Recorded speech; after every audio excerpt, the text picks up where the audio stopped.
Sports Talk Daily with Andrew Hustler Paterson and Michael Remis. All right, folks, welcome to the program, Winnipeg Sports Talk Daily. It is go time on the Stanley Cup Playoffs. We've got a schedule. We have a record-setting season to look back on. We've got a big extension for the Winnipeg Jets, and we got the whiteout coming Saturday night, 5 p.m. for game number 1 between the Winnipeg Jets and the St. Louis Blues. And that game will kick off the entire Stanley Cup playoffs. It's been wild waiting for clarity on when these games will be played. But we finally do have it.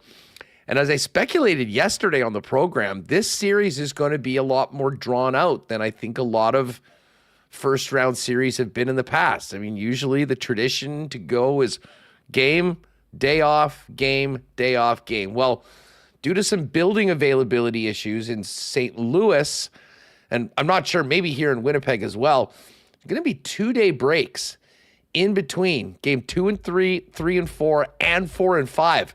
Be interesting to see if that has any effect on the series. But at least for all of us here trying to figure out when we're going to be heading downtown and putting on the whites, Saturday, 5 p.m., and Monday, game 2, 6:30 p.m. We're going to be all over this series today. Paul Edmonds, the voice of the Jets, who just finished up a wonderful 82 games of calling Jets hockey with another beauty last night on the OT winners. The Jets finished up on a winning note in overtime against the Anaheim Ducks. And Murat will pop on, and we'll be getting to the upcoming series, but we'll also be talking about the extension to Neal Pionk today. It had been rumored throughout the season that the Jets and Pionk were working on an extension. Got it done today. 6 years, $7 million AAV to keep Neal Pionk. And I'm just noticing this AFP analytics bit they just put out. Pionk gets just about what they had projected at midseason. Very fair deal for him and the Jets. And then just talks about Winnipeg taking care of some UFA business before the playoffs start with first Nemetsnikov, Iafallo yesterday, and now Neal Pionk. So we'll get Murat's thoughts on that deal as well. And then fire it up, getting ready for the puck drop on Saturday. We will talk about the Blues, the opponent. We'll find out what turned their season around. How are they looking right now after the Jets ended their 12-game winning streak at Canada Life Center? Nobody better to talk Blues with than Jamie Rivers, Blues TV analyst, former Blue, and the drive guy on ESPN 101.5 in St. Louis. So we've got that. And at the end of the program, if you entered in our playoffs in the peg contest with our friends at Coolbet on our social media feeds on Instagram and X, 20 names have been drawn. They will go in a marble race at the end of today's show. And whoever crosses the line first will see you at game 1. Now, normally we take stat days off here on the WST. Tomorrow is Good Friday, but we'll be at it tomorrow. No days off during the playoffs. So tomorrow on the program, we will be doing the second marble race for game 2. So if you haven't already, go to @SportsTalkWPG on X and on Instagram. Get your name in those draws. We'll do the same thing tomorrow with another marble race of 20 qualifiers, and the winner will be going to game 2 on Monday. So lots to get to today on the program. We'll bring in Michael Remis right now. Just before that, I do want to thank the sponsors that make WST happen each and every day. Of course, our newest sponsor, Let's Do It Travel. Give them a follow on Instagram at Let's Do It Travel WPG. Some cool stuff if you're thinking about maybe getting out to St. Louis for the series. Of course, Coolbet, Princess Auto, Rollies Transfer, Canadian Club, St. Vital Dental Center, and Manitoba Battery, Aikens Lake, F Apparel, Royal Sports, Prairie Toyota Dealers, Boston Pizza and Little Brown Jug, Breezy Bend, Fans First, and we will get to a why not question of the day for Not Autocorp over at Waverly and McGillivray. By the way, if you check the Not socials on Instagram and Facebook at Not Autocorp, and get another chance to win some tickets. So head on over there if you're desperate to try to find a way into the building and don't have seats yet. Let's get Remo in here as we welcome everybody in chat. Hit that thumbs up button, by the way, if you're with us on YouTube. And make sure you are subscribed to the channel. Remo, fun night to finish up 82. And now, as Scott Arniel said, all season long, our focus is on game 83. And that game is Saturday here in the Whiteout, 5 p.m.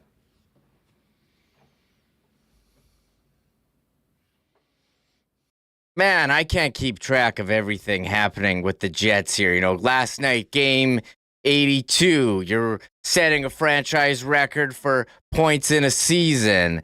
You're celebrating Connor Hellebuyck winning the Jennings Trophy, the first time ever there's been a lone recipient in back-to-back seasons. We're waiting for the schedule. You get game 1. Today, they're practicing. Neal Pionk signs an extension. The whole playoff schedule comes out just when you think they're going to, send it out like Saturday after the Jets game puck drops. They'll give you the rest of it. No, here we have it all now. We have all these contests going as well. There's a lot to keep track of. Very busy time of year, but also very exciting as this is what we've been waiting for pretty much since last year ended with Colorado. The Jets want to show, hey, they're not the team that showed up in round 1 versus the Avalanche last year, and this is the time now. They're going to prove to everyone that they are the team for 82 games, was the number 1 team in the NHL, won the President's Trophy. So the excitement certainly building around Winnipeg. Our social media engagement, very high. Podcast downloads this week certainly increased. The chat, what is going on? Everyone excited to be here.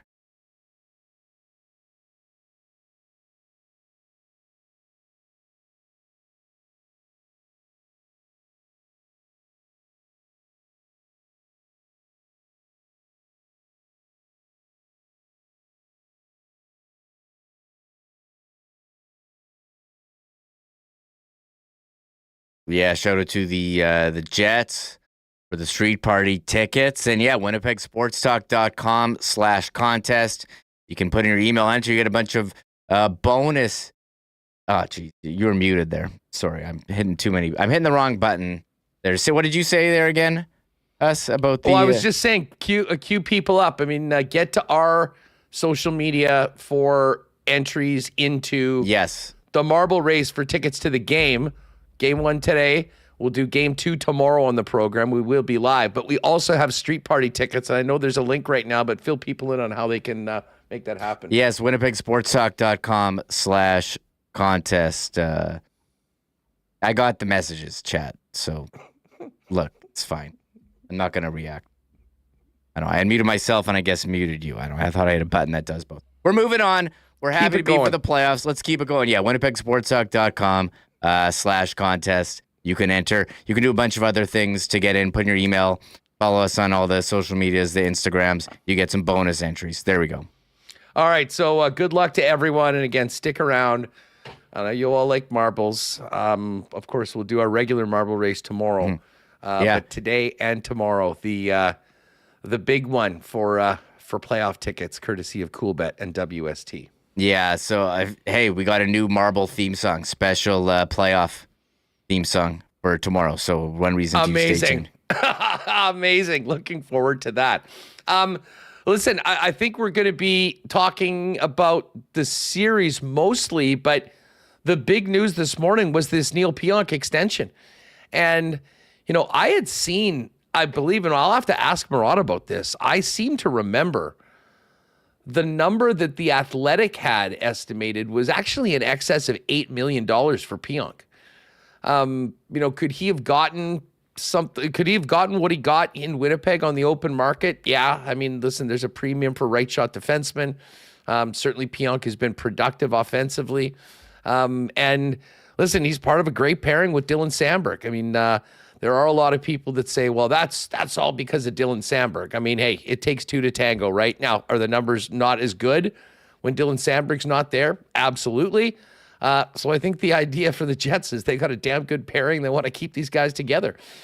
So listen, a bit of business. I mean, would you have loved to see it maybe not as long as 6 years. Listen, there's a price to pay for getting things done. And one thing that I know was not in any of the analytic numbers or any sort of stats is just how big a part of the team and the culture that Neal Pionk is. And I think that was also a priority for Winnipeg. So, listen, I know there's been some people that the minute there was a signing yesterday were running Pionk and Appleton out of town. I'm like, can we wait for the playoffs before we get to that? Well, he didn't have a chance to that. Neal Pionk sticking around for another 6 years, big part of the Winnipeg Jets. And as I say, I don't think this is a steal by any stretch of the imagination. But as we just read from that AFP Analytics tweet, I think it's fair. And for all the people that are worrying about, year 5 and year 6, I guess we'll see. But I will also tell you that, with the cap going up, productive top 4 right shot defensemen, their numbers are going to be going up as well. So bottom line is, in this short term, it's great for Winnipeg. It certainly makes them more competitive next year than they would have been if they had to replace him. So we move on, and I'm just happy we get to make Pionky Tonk Man references for the upcoming 6 years. Yeah, we know how well Neal Pionk has fit in the locker room as part of the Hermantown connection, him and Dylan Samberg. When he's been away from Samberg, maybe his numbers aren't as strong. But when you look at his numbers and you look at comparables, they had on AFP Analytics comparables, Mackenzie Weegar signed an 8-year deal, 6.25. AAV Severson, 8-year, 6.25. AAV and Tyler Myers, 5-year, $6 million AAV. Percent, you've got to go by percentage of cap now, though, with the cap going up, and Neal Pionk's percentage of cap, they have him at 7.28. Oh, sorry, 7.33 percentage cap hit, and they had projected, based on their formula, 7.28% of the cap hit. So I think this is in line in what it is for a second pair right shot defenseman. I do have a poll out. What do you think? 31% of the 250 votes, great value.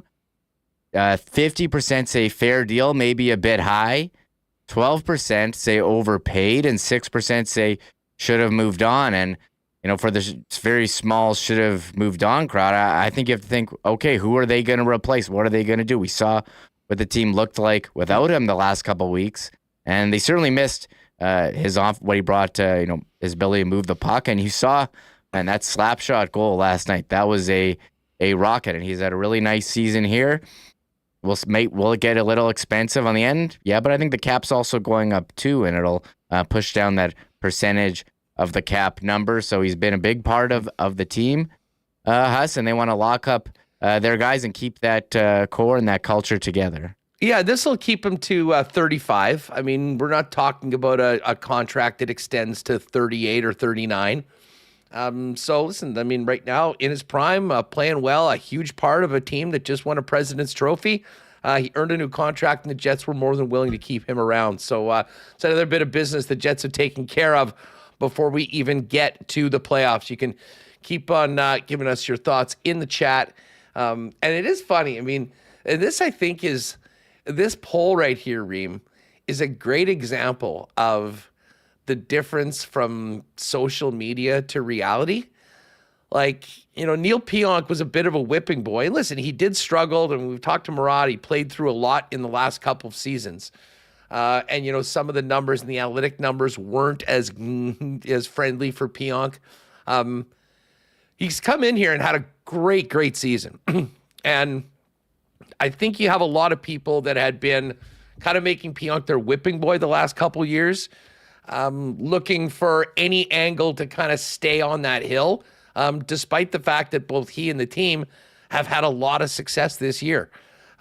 So, you hear a lot of that, and then you look at a poll like this, and it's 7%. So, hey, listen, sometimes there are voices that are louder, but when you hear everyone's voice or everyone's opinion, it comes out on the other side. So, 50%, fair deal, maybe a bit high. As I say, I think that changes as the contract continues to go and the cap number goes up. And 32% real happy, great value for Pionk. The key is it not going 7 or 8 years. I mean, as I said, like if you could have done a 3 or a 4 year deal, I mean, would that have been great? Yeah, but this is a UFA that's going to have other options. So, and I will say this, and very echoes similar sentiments yesterday with Alex Iafallo's extension. These are guys that have been very good players for the Winnipeg Jets that, want to stay and commit to Winnipeg and the organization and the city and the community. That's a very good thing for the Jets. So we'll talk about this coming up with Paul. We will also talk about it with Murat when he joins us a little bit later on. Paul Edmonds is going to come and join us in a few minutes, Reem. Why don't we get to last night's game just quickly one more time for the Jackets to be presented last night. 56 wins, 112 Jacket presentations last night. Here's what transpired in the Jet room after Game 82 in that 2-1 win over the Anaheim Ducks. Behind goals, Pete.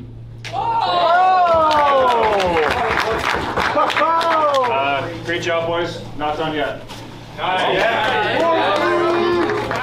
Great goal, Shafe. This one's going to go to a guy that's been unbelievable all year, setting records left, right, and center. Kelly. Thanks, boys, for the commitment you put in, blocking shots, playing the right way, and I look forward to the next couple months with you guys. Yeah. All right, I always get such a kick out of Helly's speeches afterwards, but you can just see how fired up he is. Man, it was fun. I mean, Hellebuyck was great last night. 30 saves on 31 shots, and the MVP chants were very loud, and he was loving them last night. Hellebuyck's final numbers on the season, Reem: 63 games. 2 goals against average, 2.00, 47 wins, 12 losses, 3 ties, and a .925 save percentage. Just an absolutely phenomenal year as the guy leading the way for the number 1 team in the NHL. And I will notice this save percentage. This is what, from Sportsnet? This is Obviously the put Sportsnet this graphic. out of Toronto. Yeah. Let's please note that Anthony Stolarz played 34 games this year. It wasn't even in half of the games. So I guess depending on what you want to qualify for, as far as the minutes played. But this was a historic season by any measure. And I'll tell you what, getting that win to 47, getting that goals against average down, Connor Hellebuyck has a major case for the Hart Trophy, and I imagine it'll probably be pretty close, Remis, but the work that he did against St. Louis, the big win against Dallas, finishing up the way he did last night. This is a guy that looks absolutely ready for the playoffs and potentially ready to get some hardware individually on top of the Vezina Trophy that he's going to win at the end of the season. Yeah, interesting comment here from Fritchie in chat. Notes that Hellebuyck had more wins than Stolarz had starts. Hustler. Yeah. So, these are incredible numbers. Top of the league in all the goaltending categories. An exceptional season. And we had Greg Wyshynski on the show yesterday from ESPN saying he is banging the drum for voters for Hellebuyck for Hart Trophy. I think he'll be a finalist. But as he said yesterday, there's some people out there who want to make their own rules for the Hart Trophy, Huss. They think they can just say, hey, no. The goalies have the Vezina. The Hart is for a skater. I don't think that is in the definition of the trophy. And by any measure, this is one of the more exceptional goaltending seasons that we've seen in years. Certainly worthy on the top team in the regular season in the NHL. So he's got my vote, Huss. I don't have an official one, but on my vote on Winnipeg Sports Talk, I'm giving it to Connor Hellebuyck. Yeah, no doubt. Listen, we'll talk about the season that Helly had. And listen, the regular season was great. There are still people out there that, in my opinion, don't have a clue, that, have some sort of bad rap on Hellebuyck in the playoffs. Now, have the last 2 series gone well for the Jets? No. And have they gone well for Hellebuyck? Not really, but I think it was far more than just, your goalie having a few bad games. I would argue that wasn't the case, certainly for the Colorado series last year. He's got a lot to prove. The Winnipeg Jets have a lot to prove, but they proved quite a bit through 82 games this season. All right, listen, Paul Edmonds is going to join us in just a couple minutes. We'll hear from Scott Arniel after Paul jumps on before Murat comes in, and we will have Jamie Rivers in St. Louis to give us the lowdown on where the Blues are at heading into the postseason. But a big thanks to our friends at Rolly's Transfer for their support of Winnipeg Sports Talk, family-owned and operated in Winnipeg for over 60 years. Rolly's is the most trusted name in moving. So for your next move, make it Rolly's. Find out more, request an estimate today over at Rollys.com. And make sure to use the promo code WST for a special discount on moving services and moving supplies when you request an estimate for Rolly's. For your next move, get moving onto your next destination with our friends at Rolly's Transfer. And keep your eyes out this summer for the WST truck that'll be moving Manitobans throughout the next few months. Spring cleaning for many. How about in your mouth? Dr. Terry and our friends at St. Vital Dental Center are ready to do a little spring cleaning for you. If it's been a minute since you've been at the dentist, why don't you pop by the wonderful new facility they've got at 167 St. Anne's with free parking in the back, conveniently located right there on Old St. Vital. And of course, whatever you need, whether it's cleaning, routine checkups, all the way to things like dental implants. They've got some of the best in the biz at St. Vital Dental Center and been serving Manitobans for generations. 167 St. Anne's. Find out more, make an appointment with our friends at stvitaldental.ca. Downtown last night, there was a few people cheersing a great regular season for the Winnipeg Jets that ended in a President's Trophy. When you're thinking cheersing with whiskey, make it the best that Canada has to offer. The original Canadian club since 1848. Pop by your local Manitoba liquor marts in time for the playoffs with Canadian Club, 100% rye, and of course the Canadian Club Classic. And it won't be long before we're cheersing CC and Gingers at Princess Auto Stadium, as Canadian Club's the official spirit of the Winnipeg Blue Bombers. And I know our next guest is not going to need a boost to get ready for the playoffs. But I'll tell you what, Paul Edmonds has been known to go and see Donnie and the gang at Manitoba Battery to get ready to get on the water this year. And as you're getting ready for fishing season and the cabin and whatnot, Donnie and the gang have batteries for literally everything. And when you go to Manitoba Battery, you're shopping local, you're getting the best prices in town, period. Beating the pants off the big box stores. And we know you're busy. Good news is they'll deliver to you for free anywhere inside the perimeter with any purchase over $60. For all your battery needs, keep it local with Manitoba Battery, Logan Avenue, Dovercourt Drive, and online at manitobabattery.com. All right, let's welcome in our pal, Paul Edmonds, fresh off of a pretty eventful morning down at Canada Life Centre as the Jets begin preparations for the St. Louis Blues. Paul, what's going on? How are you? I'm good, Hustler. Can you guys hear me okay? Yeah, we can. And just give one second. Remo's just got to hit something so you don't have that echo. Okay. Remo, you got that? Yeah, we're good. Okay, perfect. Okay. Hey, listen, there's been a lot of, love-ins for the Jets and the season that they've had. You finished off with a virtuoso performance on that OT winner last night, Paulie. Listen, you had a chance. I mean, you've done this for a long time. Just before we get to the Blues series, you spent some time on that ride home thinking about how many wins you called and just what an incredible ride it's been up until this point when the real work starts? Yeah, I mean, you're always trying to make it fresh and you have your staples and your signatures, but you're also, I find most of the time, and people ask me this, there are very few times where I write anything down and everything needs to come organically, right? And that's usually what makes the best call. So it just kind of came last night as it did, as it usually does. And normally just in the moment.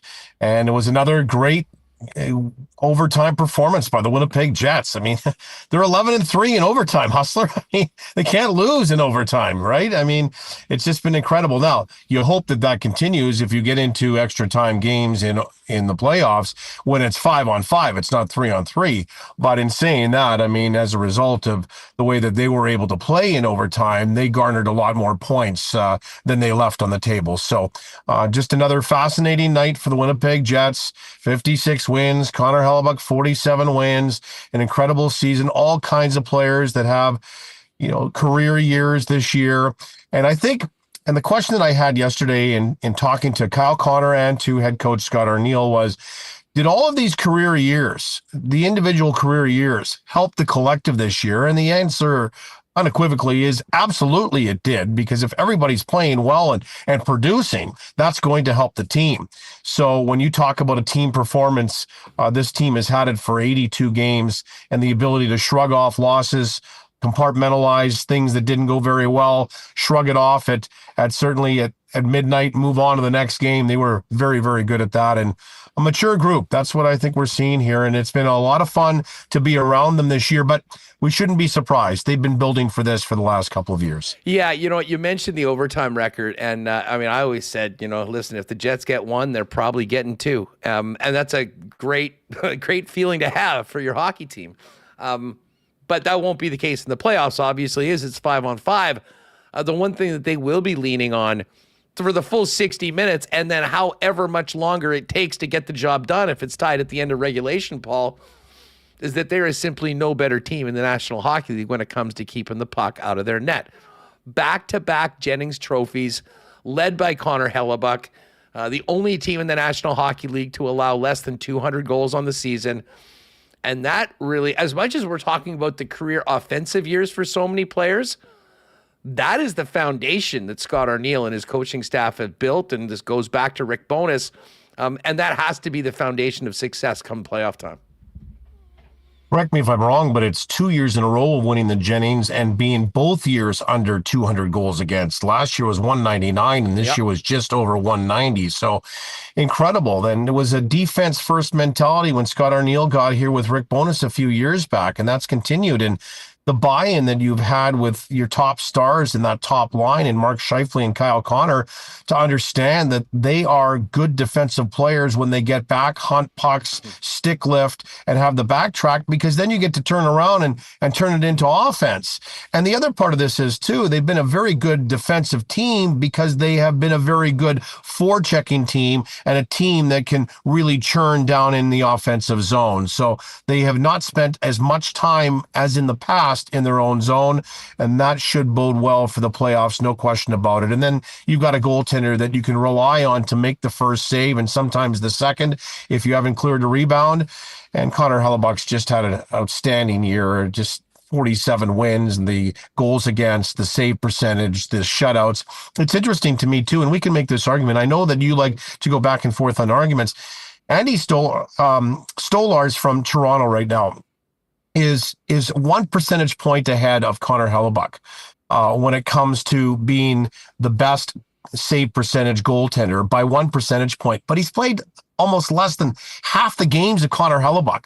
So I don't know how you can have 34 games versus the 67 starts that Connor Hellebuyck's had and make the comparison there. I'd like to see something a little more along the lines of baseball, where your leaders are always accumulating those at bats to be, in the race for a batting title for the average. Well, same thing when it comes to the accumulation of stats for goaltenders. And you would like to see that number, a minimum number, be closer to the leaders, so that Connor Hellebuyck could in fact be the first goalie since Bernie Parent to lead in all four categories, right? And wouldn't that be something to say about the season that he's had? But unfortunately, that's not going to happen because of 1 percentage point with Stolarz in Toronto. But I digress. He's been the backbone of their defense when they have made mistakes or they haven't had the sort outs that they wanted inside their own zone. He makes the save. They need to clear the rebounds and move it along. And the other thing that I think that Connor Hellebuyck has been much better at in the last couple of years is moving the puck. And some might argue that maybe that didn't happen in the Chicago game on Saturday. But in saying that, for the most part, he has been much better at being able to spot the outlets and move the puck away from where the strong side has been over to the weak side, so Winnipeg has a better chance of breaking out. And if you have a goaltender that's able to do that, plus your two defensemen, you can zip the puck up the ice a lot more frequently than getting hemmed inside your own zone. But it will start with defense for the Jets, especially against the St. Louis Blues. Oh, listen, I mean, you mentioned Connor Hellebuyck handling the puck. And yes, I know there was some flashbacks of 3 or 4 years ago on Saturday night. It was such a bizarre series of events for it to happen twice in 10 seconds. But let's be real here. We watch this guy night in and night out. The improvement that he has put into his game handling the puck has been incredible. I mean, Paul, first year when we were doing this, and all of a sudden the chat is, one of our regulars changed their name to Helly's Shock Collar, and we had to joke that Paul Maurice had a button that he would hit when Helly was going out to play the puck. It's a complete 180 now. And, his ability to play the puck has really helped the Jets blue liners be in good spots to break the puck out before the pressure comes in. And, it'll be interesting. I think that we don't talk a lot about that, the goaltender's ability to help the defense in that fashion. Both of the teams in this upcoming series will be looking to do exactly that, to spend less time in their zone. Hey, before we get to the series and your thoughts on the Blues, big news today with Neal Pionk signing that 6-year extension. Just thoughts on the deal, and listen, you've got a unique level of access being with the team on the road, calling out. I mean, thoughts on Pionk as a player, but also his role within the team that we hear so often that, is a huge part of what has made this team the success that they are this year. Well, first off, to the back end of your question, if Neal was removed from this lineup after this season as an unrestricted free agent and the announcement didn't come down today that he was signing for 6 more years, how do you think that makes the Minnesota guys that want to stay here feel? And in particular, his defense partner, who's from the same hometown in Dylan Samberg. Yes, they are professionals, and yes, they would move on. But if you are trying to preach that you are a NHL team that has family first, and you're developing that type of culture in your room and beyond, then you have to have those guys here that want to be here. And Neal Pionk, number one, and he talked about it just before I came on with you, Huss, he wanted to be here. His wife loves it here. They like it here. They want to be here. And that narrative of nobody wants to play in Winnipeg has been shot right out the window here in the last 2 signings in Alex Iafallo and Neal Pionk, who both, I might admit, are American guys. They're not Western Canadian guys. They're not from Saskatchewan. They're not from Manitoba. They're American guys that want to be here. And that's important as well. So getting the players that want to stay here, that contribute, is so impactful to this organization and building what they have already built and maybe going beyond that. From the other standpoint, Neal Pionk is such an excellent complement as a second pairing defenseman that can move up and be a top pair with Josh Morrissey and also play on your power play, kill penalties if he has to. The one thing that I really admire about Neal is, yes, he's only 6 feet tall, so in today's NHL, he would be considered an undersized defenseman. His skating ability is second to none. He moves the puck very well. He has an offensive mind, but he also plays with some bite in his game. And that combo platter of that type of defenseman is not out there as opportunistic to go and grab on a free agent level that you think might exist. So keeping those guys, especially to have the ability to throw them up with Morrissey, to help with Dylan Samberg's advancement in his career, to throw him up and be a defensive guy that you can be really responsible with and trust, or to have a guy that's got a slap shot like he showed last night that can beat a goaltender from the blue line. I mean, or win an overtime game in Colorado, right? So I think this is a great signing. So is Alex Iafallo. All the dominoes have fallen into place. The one thing that Neal talked about today, and you understand this if you're a fan and you understand the business, whether it's innately or you've grown to really understand the NHL level of hockey, is that he wanted this out of the way before the playoffs started. He said today that they could have had it done at the end of the playoffs because I think the deal or the framework was in place, but he wanted out of the way just to concentrate and go all in mentally on this series against the St. Louis Blues. The timing is perfect for these two deals, especially with the 6-year deal for Neal Pionk. I don't know that Winnipeg would be as good a team even going out to try to fill Pionk's hole on the free agent market or from within if they let him go at the end of this year. So he's here for 6 more. So is Alex Iafallo. 2 important signings for this window to remain open, not just this year, but for a few more years henceforth. Hustler. Yeah, and listen, I mean, I'm one of the top members of the AI fan club. He's been showing, I mean, in so many different ways what he's able to do for this hockey club, and big time now with Gabriel Velarde being out, playing with those guys at the top, and very, very happy that he came back on a deal that just seems like a home run for the Winnipeg Jets. Well, the business has been taken care of. Now we get down to business in a best-of-7 against the St. Louis Blues. Really interesting matchup. These teams know each other well. The Jets have had a lot of success head-to-head against the Blues over the last couple years. They've got to slay their playoff demons from the last couple years. You got Hellebuck versus Binnington. You've got a team that was on that complete heater, the hottest team in the league, stopped here in Winnipeg. I mean, the Jets have every reason to be very confident going into this, but it really does seem, Paul, and you're around the team, like there is a focus that has been building up to this week, and we're going to see how ready they are on Saturday at 5 p.m. What do you make of the matchup and where the Jets are at heading into the playoffs? If you believe in your leadership group setting the narrative, then Adam Lowry today came out and I thought spoke so eloquently about this series and about the expectation. And I'm paraphrasing, but he said something along the lines that they're going to embrace the pressure and that this is the best time of the year for that. This is a veteran group. There was no rookies on this team this year. So they didn't even have a rookie party. I mean, this is a team that's been around. The collective has been together for a long time, the foundation. They've been building toward this. It shouldn't be a surprise that they had a 56-win season, and now you're going to get into a playoff spot where you are in the number 1 seed versus a team that finished in the second wild card. Presumably, based on that, there's a reason why these two are matching up, and you should have the inside track. You have home ice advantage, and you were presumably a better team based on your record.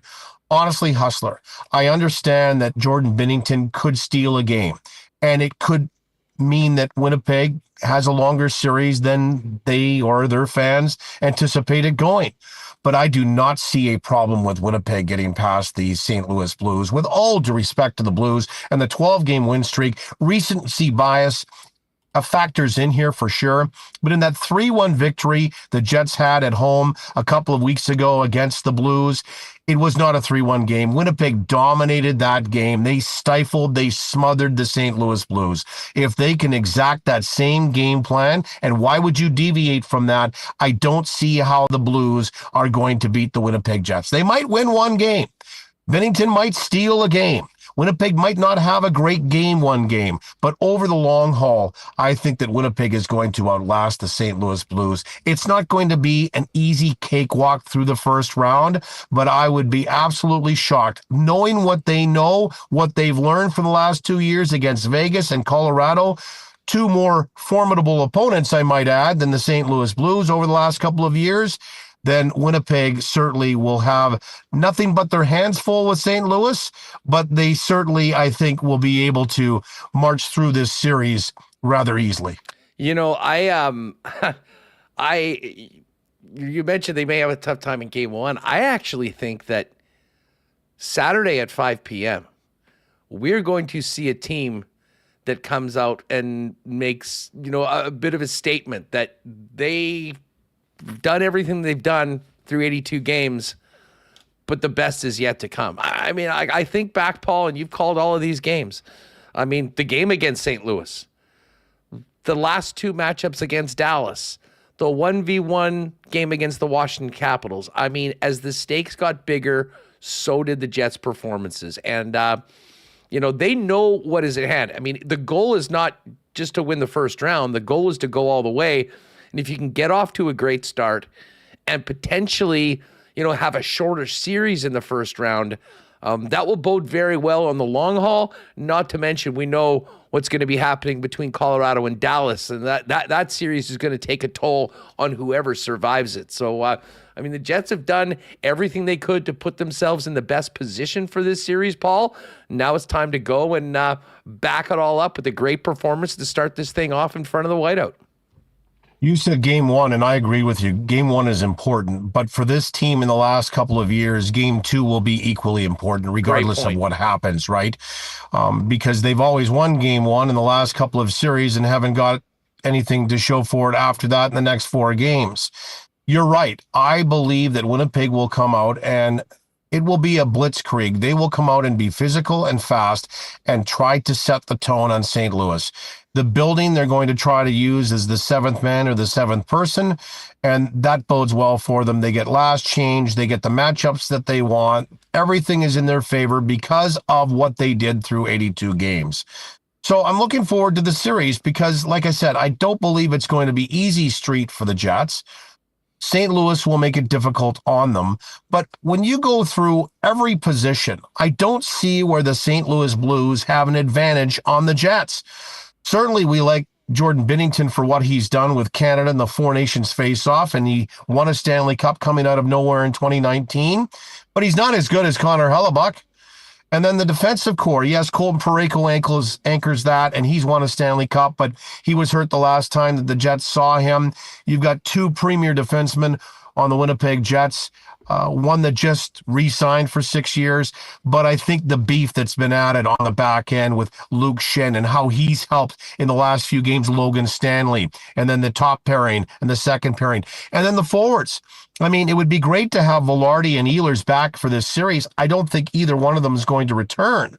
So you have to, and I could be surprised, maybe later in the series, one or both might be able to return. But if you're starting with what you started with last night in game 82, I still like the Winnipeg Jets forward core over the St. Louis Blues, despite the fact that there's been some guys that have had some great years with the Blues. But there's been career years with a number of Winnipeg Jets, including their two top forwards in Kyle Connor at 97 points and 41 goals, and Mark Scheifele at 39 goals and 87 points. So those two, I believe, are going to lead the charge, but the depth is the other part for me on this. That's the fly in the ointment. The Jets have way more depth than the St. Louis Blues. They proved it all year long.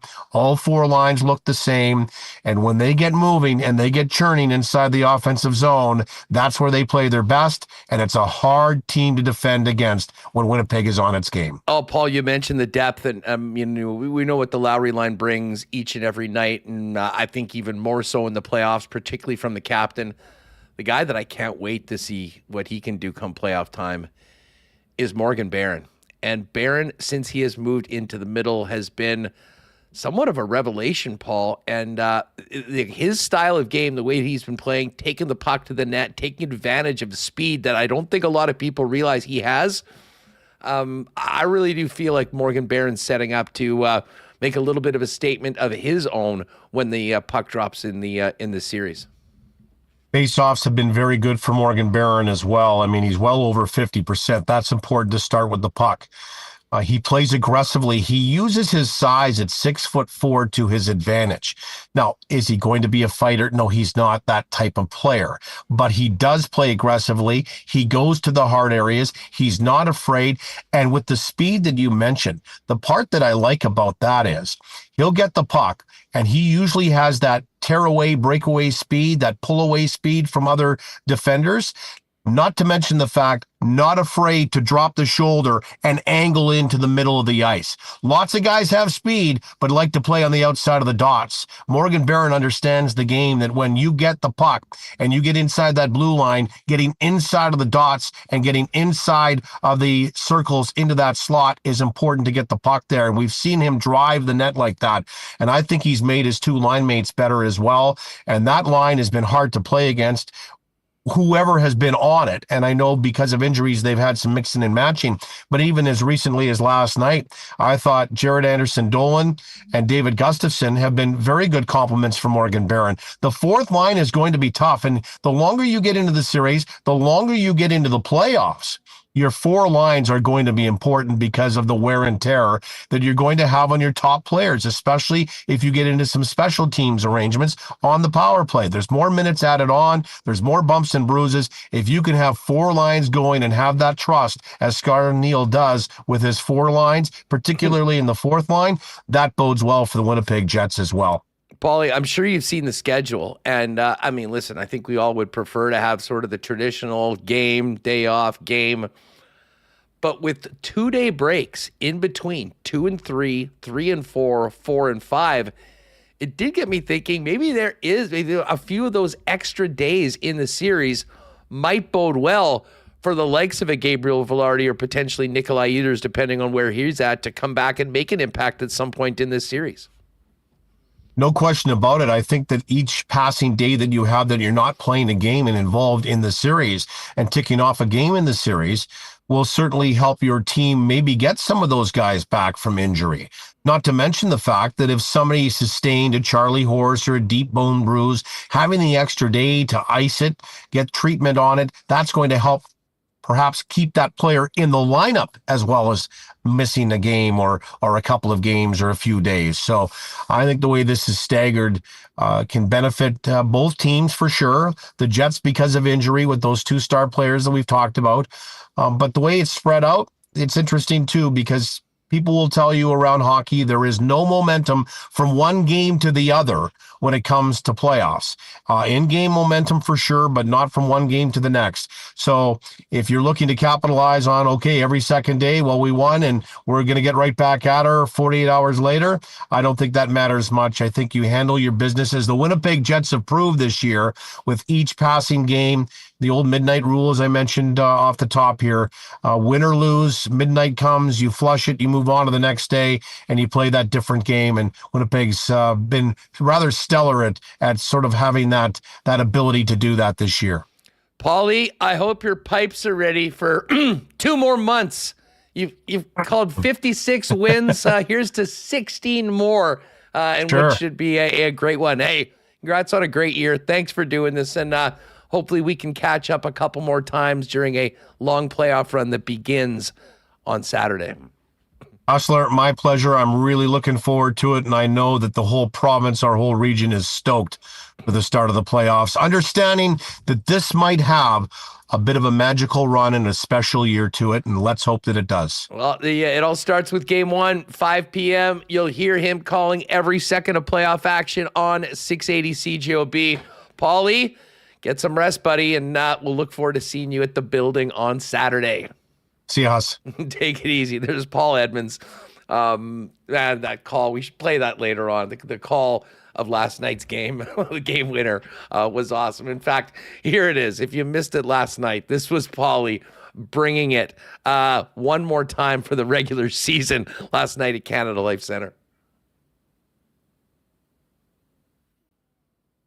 Lacombe on the far side with McTavish. Lacombe to McTavish. McTavish taken off the puck by Morrissey, slides out. 2-on-1 the other way. Maybe a 3-on-1. Shifley coming right down for Connor. Shoots. He hit the side of the net. Grabs. Send it out in front. Shifley waits. Shoots. Score!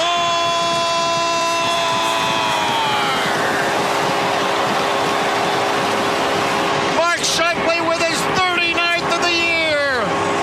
Jets win. Jets win. Jets win in overtime tonight in game number 82. And the final score, Winnipeg 2, Anaheim 1 in overtime. And it's on to the playoffs.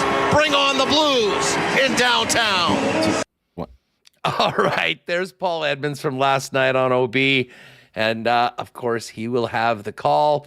I'm sure they'll have extended pregame coverage on Saturday and throughout the playoffs. Hey, speaking of St. Louis, any of you guys thinking about maybe planning a trip with the boys to follow the Jets down for hopefully the start of an epic playoff run? Hey, I want to tell you about our pal Sean and Let's Do It Travel, a new sponsor of Winnipeg Sports Talk.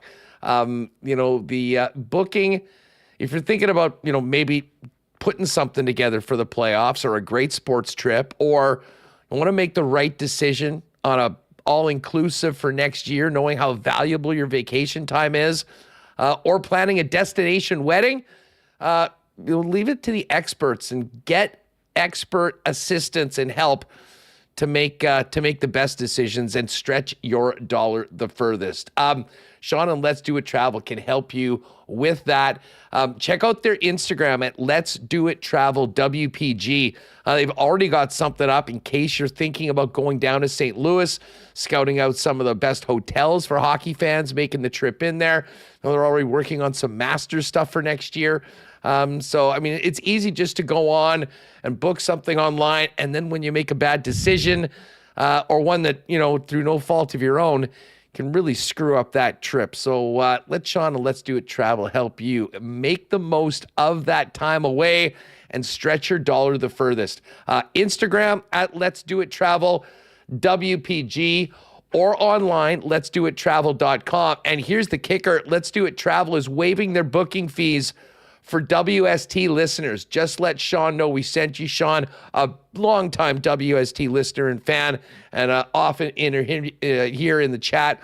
You got a buddy in the travel business, WSTers, with Let's Do It Travel. Get in touch today. letsdoittravel.com. Hey, Whiteout Mania has taken over the city and the province, and Princess Auto is there for you. The Whiteout signs are in, folks. So if you haven't picked one up already, now's the time to get down to Princess Auto on Panet Road or Portage Avenue West and grab those whiteout signs.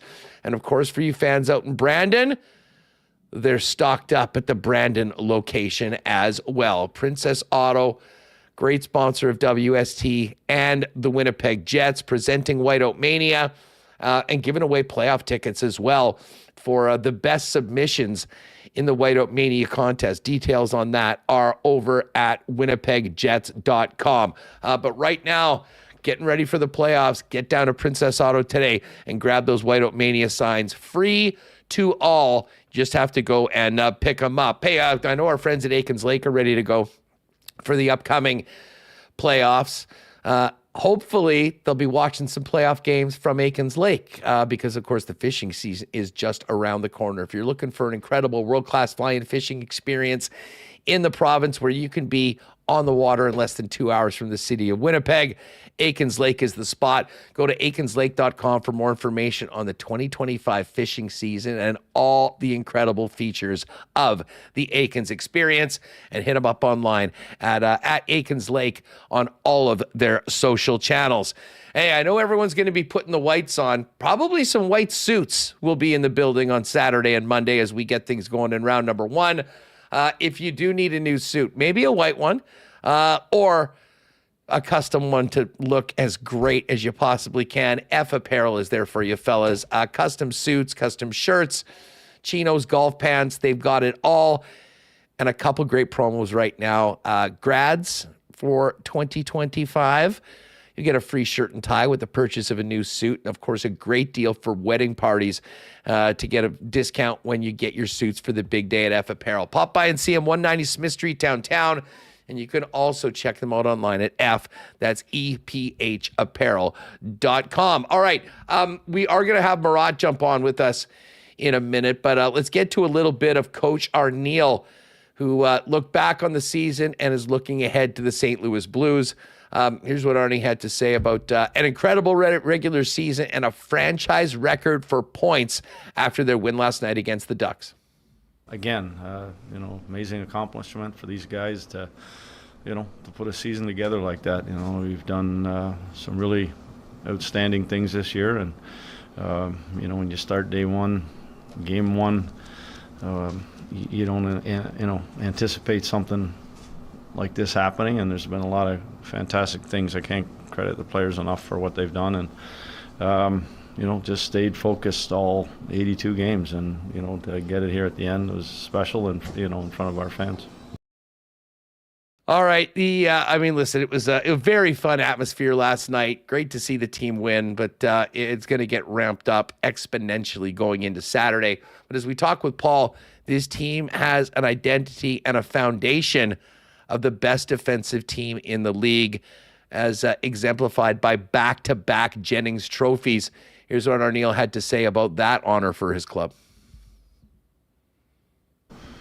Well, we talked about it in training camp that was, actually the players talked about it.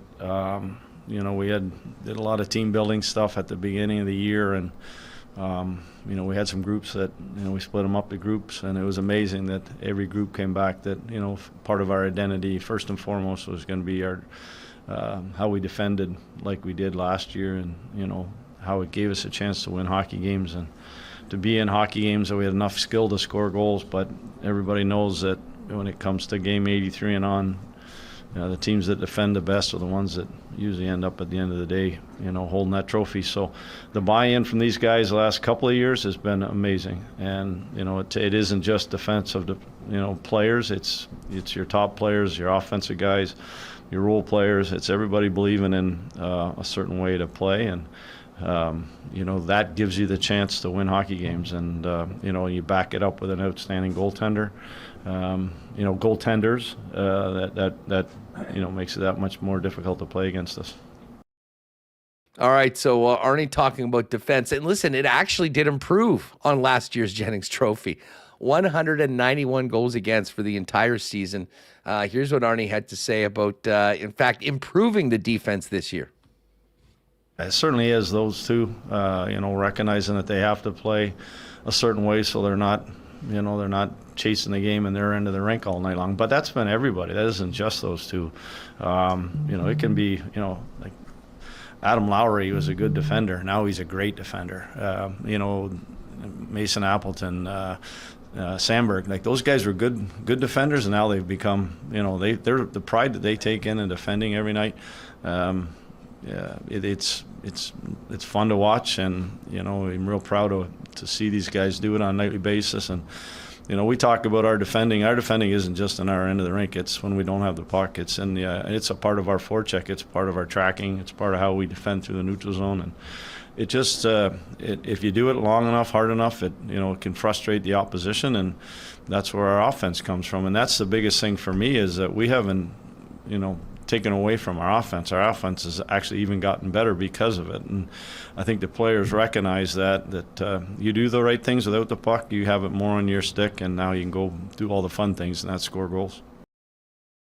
Kind of speaking to the buy-in of the team and, the results of what they were able to accomplish with the increased defense and what that meant for the offense. Now, listen, we're not going to be dwelling on the regular season anymore, but last night after the game, Arniel was just asked to quickly reflect, and here's what he had to say about what stands out to him from this great regular season his team just finished. A lot of the stuff we talked about, and there's, for us, we had a list of them. I can't tell you them all, but, we talked about getting off to a great start. We did that. We talked about, those I had mentioned a few times about the three sort of seasons that are within the season, and we came out of those three different segments. And then the last one ended tonight, but won all those segments and won them, going away, and eliminating the 8 teams, winning the Central. Like we hit a lot of things that we were shooting for, and that's where our leadership and our group has just bought into the team first mentality. And I know I can't hit it right on the button on one. Just how proud I am of that. We had we had some goals and some things that we want to do coming out of training camp, and kind of to your point, you don't know if it's going to happen. You're hoping that it's going to work. And it's been these 82 games have been just fantastic. There's Scott Arniel. Now, the big news today, as we're going to get into with Murat in just a minute, is Neal Pionk's extension. It was Pionk who hit an absolute bomb last night to get the Jets on the scoreboard for their lone goal in regulation. And, Arnie was asked about Pionk's role with the club and what he means to the Winnipeg Jets. Yeah, we know what he does. Like you mentioned, all those great things about him being a leader and, the room and all that stuff. But the other side for me is you really notice that he has an offensive side to him. We saw it tonight.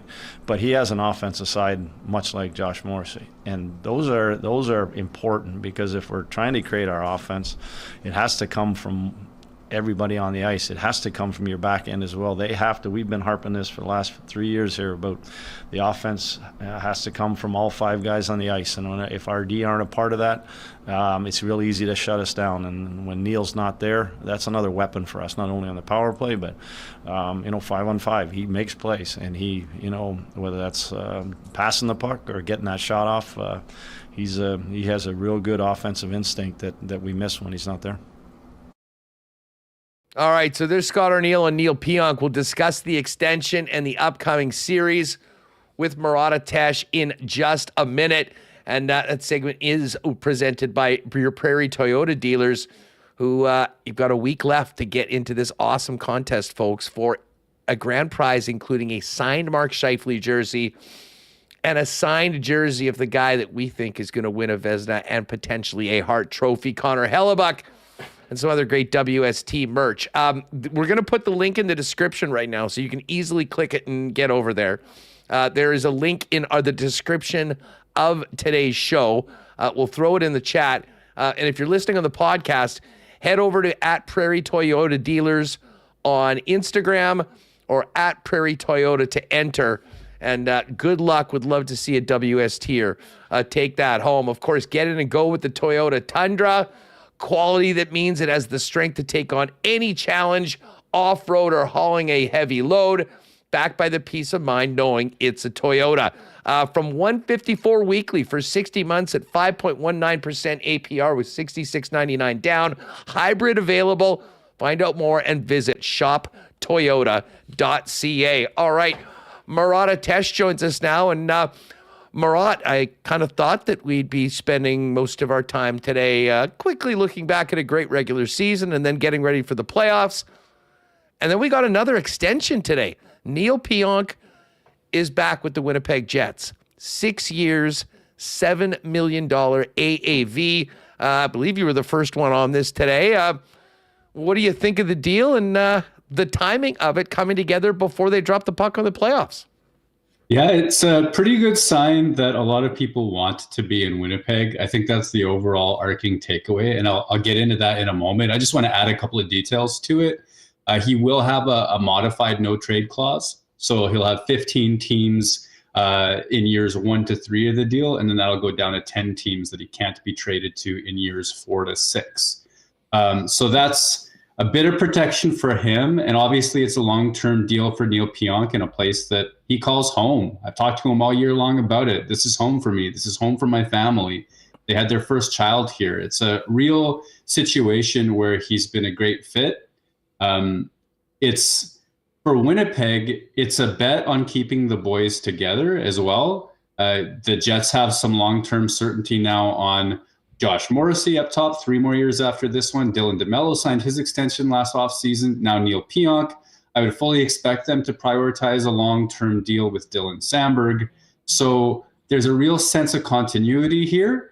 It's the almost identical cap hit percentage to his previous $5.785 million deal as well. So it may seem like sticker shock, but it's actually quite in the range for what Pionk had a moment ago.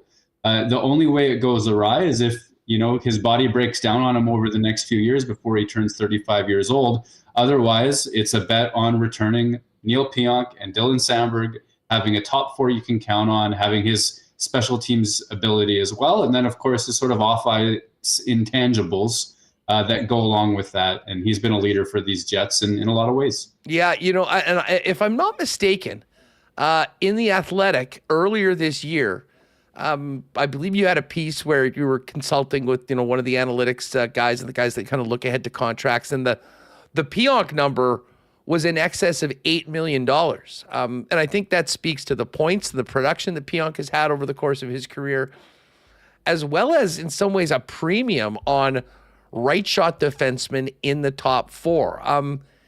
What did you make of the money? I mean, you kind of mentioned that the percentage of the cap is the same.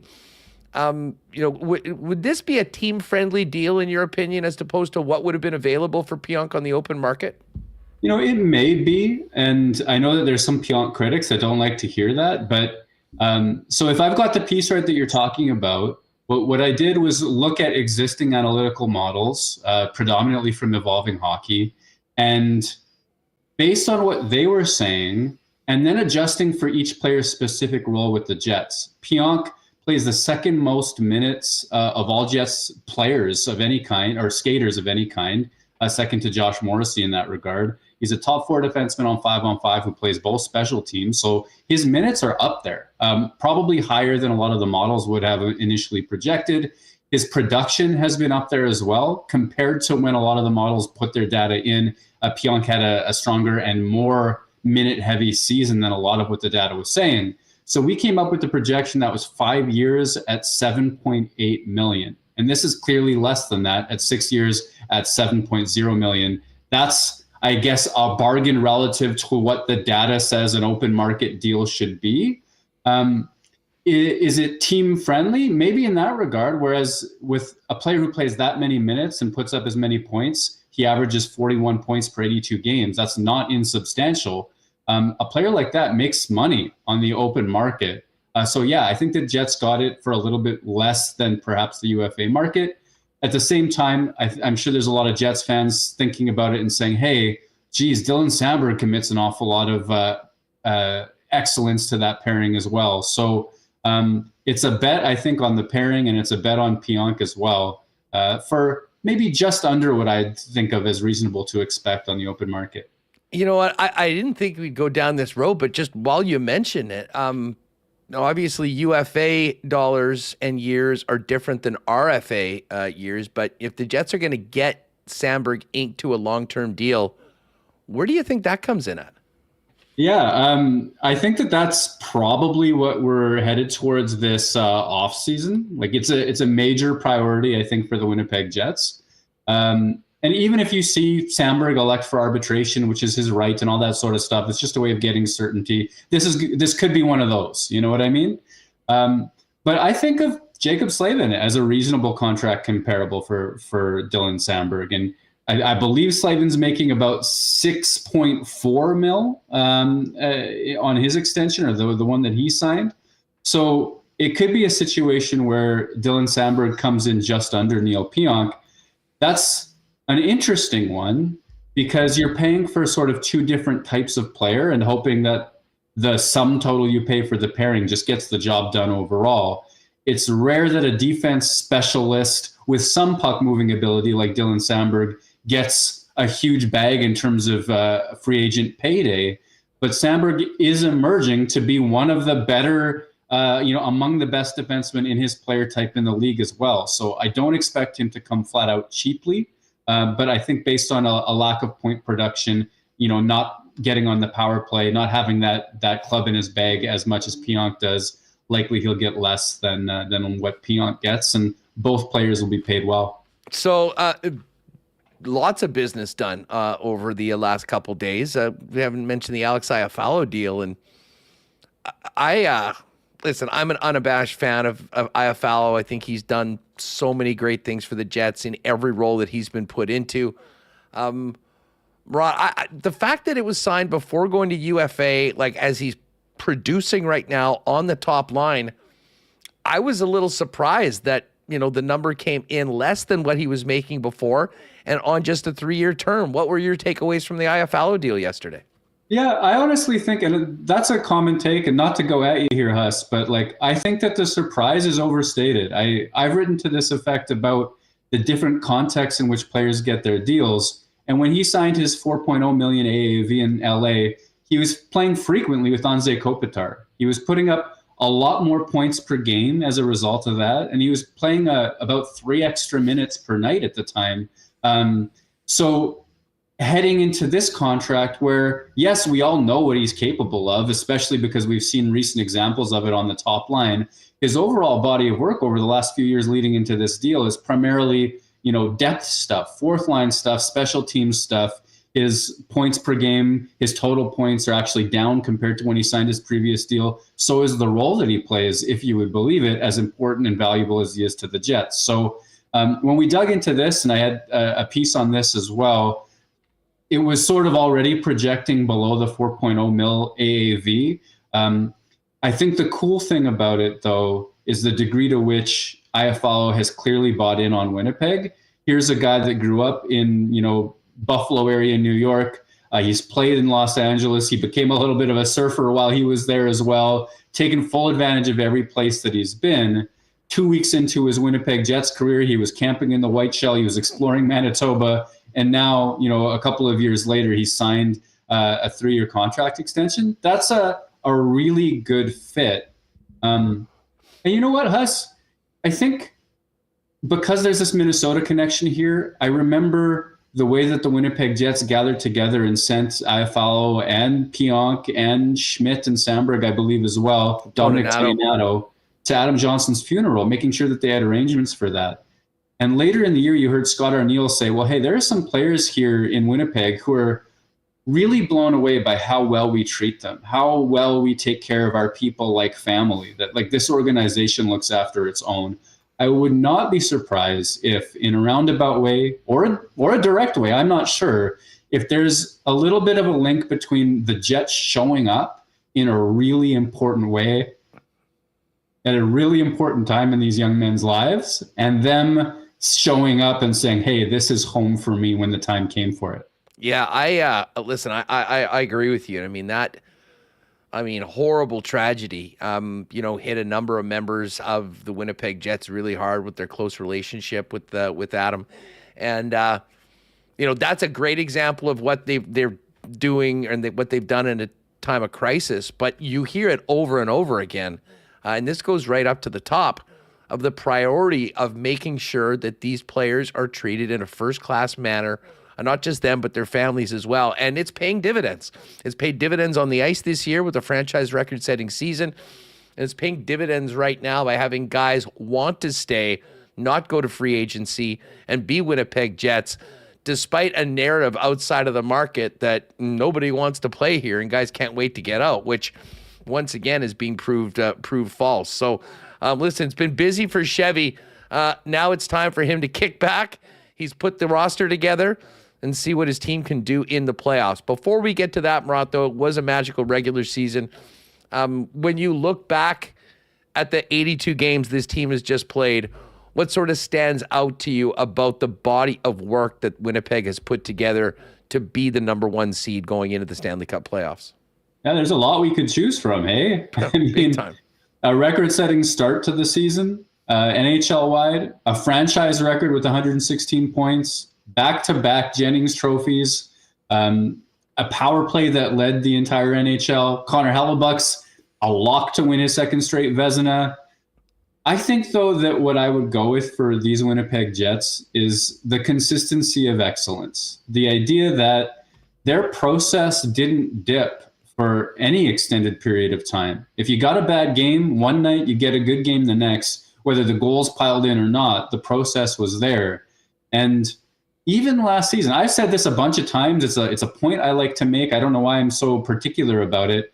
The Winnipeg Jets controlled the flow of play since the Four Nations break to now better than they did during their 8-game win streak to end last season. To the degree you could poke holes in previous versions of this team saying, oh, the analytics weren't as good as the wins or what have you, you can't really do that with this group. There's been such a commitment to process, and maybe no better example of it than the last time Kyle Connor scored 93 points, which is an insanely wonderful accomplishment in the NHL, just a brilliant thing to do. He was a minus player at 5-on-5.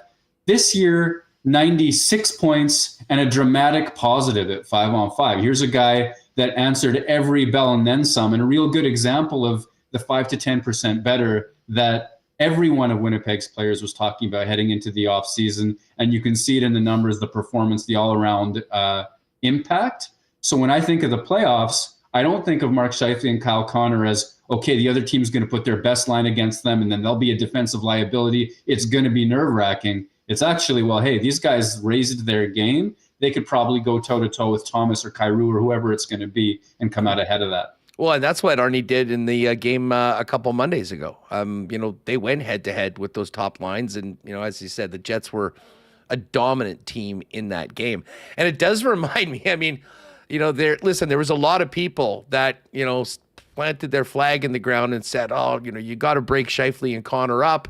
We've seen the data, the numbers and all that. And we had a conversation early on in the season where despite the wins, some of those numbers weren't particularly good. And I remember you saying, Scott Arniel had a little talk with these guys saying, if you want to play together, there's some things that need to happen. And a credit to the coach, the coaching staff overall. That message seemed to be received loud and clear. And the proof is in the results of that line steadily improving and being where they are right now with career years and leading a team to first place. Yeah, for another example of that, just look at their shift length since Alex Iafallo joined them.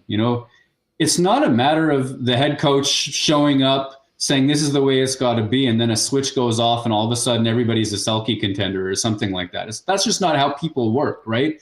2 steps forward, 1 step back, another step back, a couple steps forward, all that sort of stuff. Growth is a nonlinear thing, but the overall arc for those two players has been improvement, has been a sizable step forward, and it's given the Jets so many different options. And the idea that Iafallo will pop up on the line in the absence of Vilardi, and we've seen the results he's gotten, and that is a viable first line heading into the playoffs. That's a testament, first of all, to Winnipeg's depth, but also to the fact that you don't see Connor and Scheifele flying the zone before the puck is safe, like they used to do. You see a better commitment to getting the puck out, all the transitions and things that they do.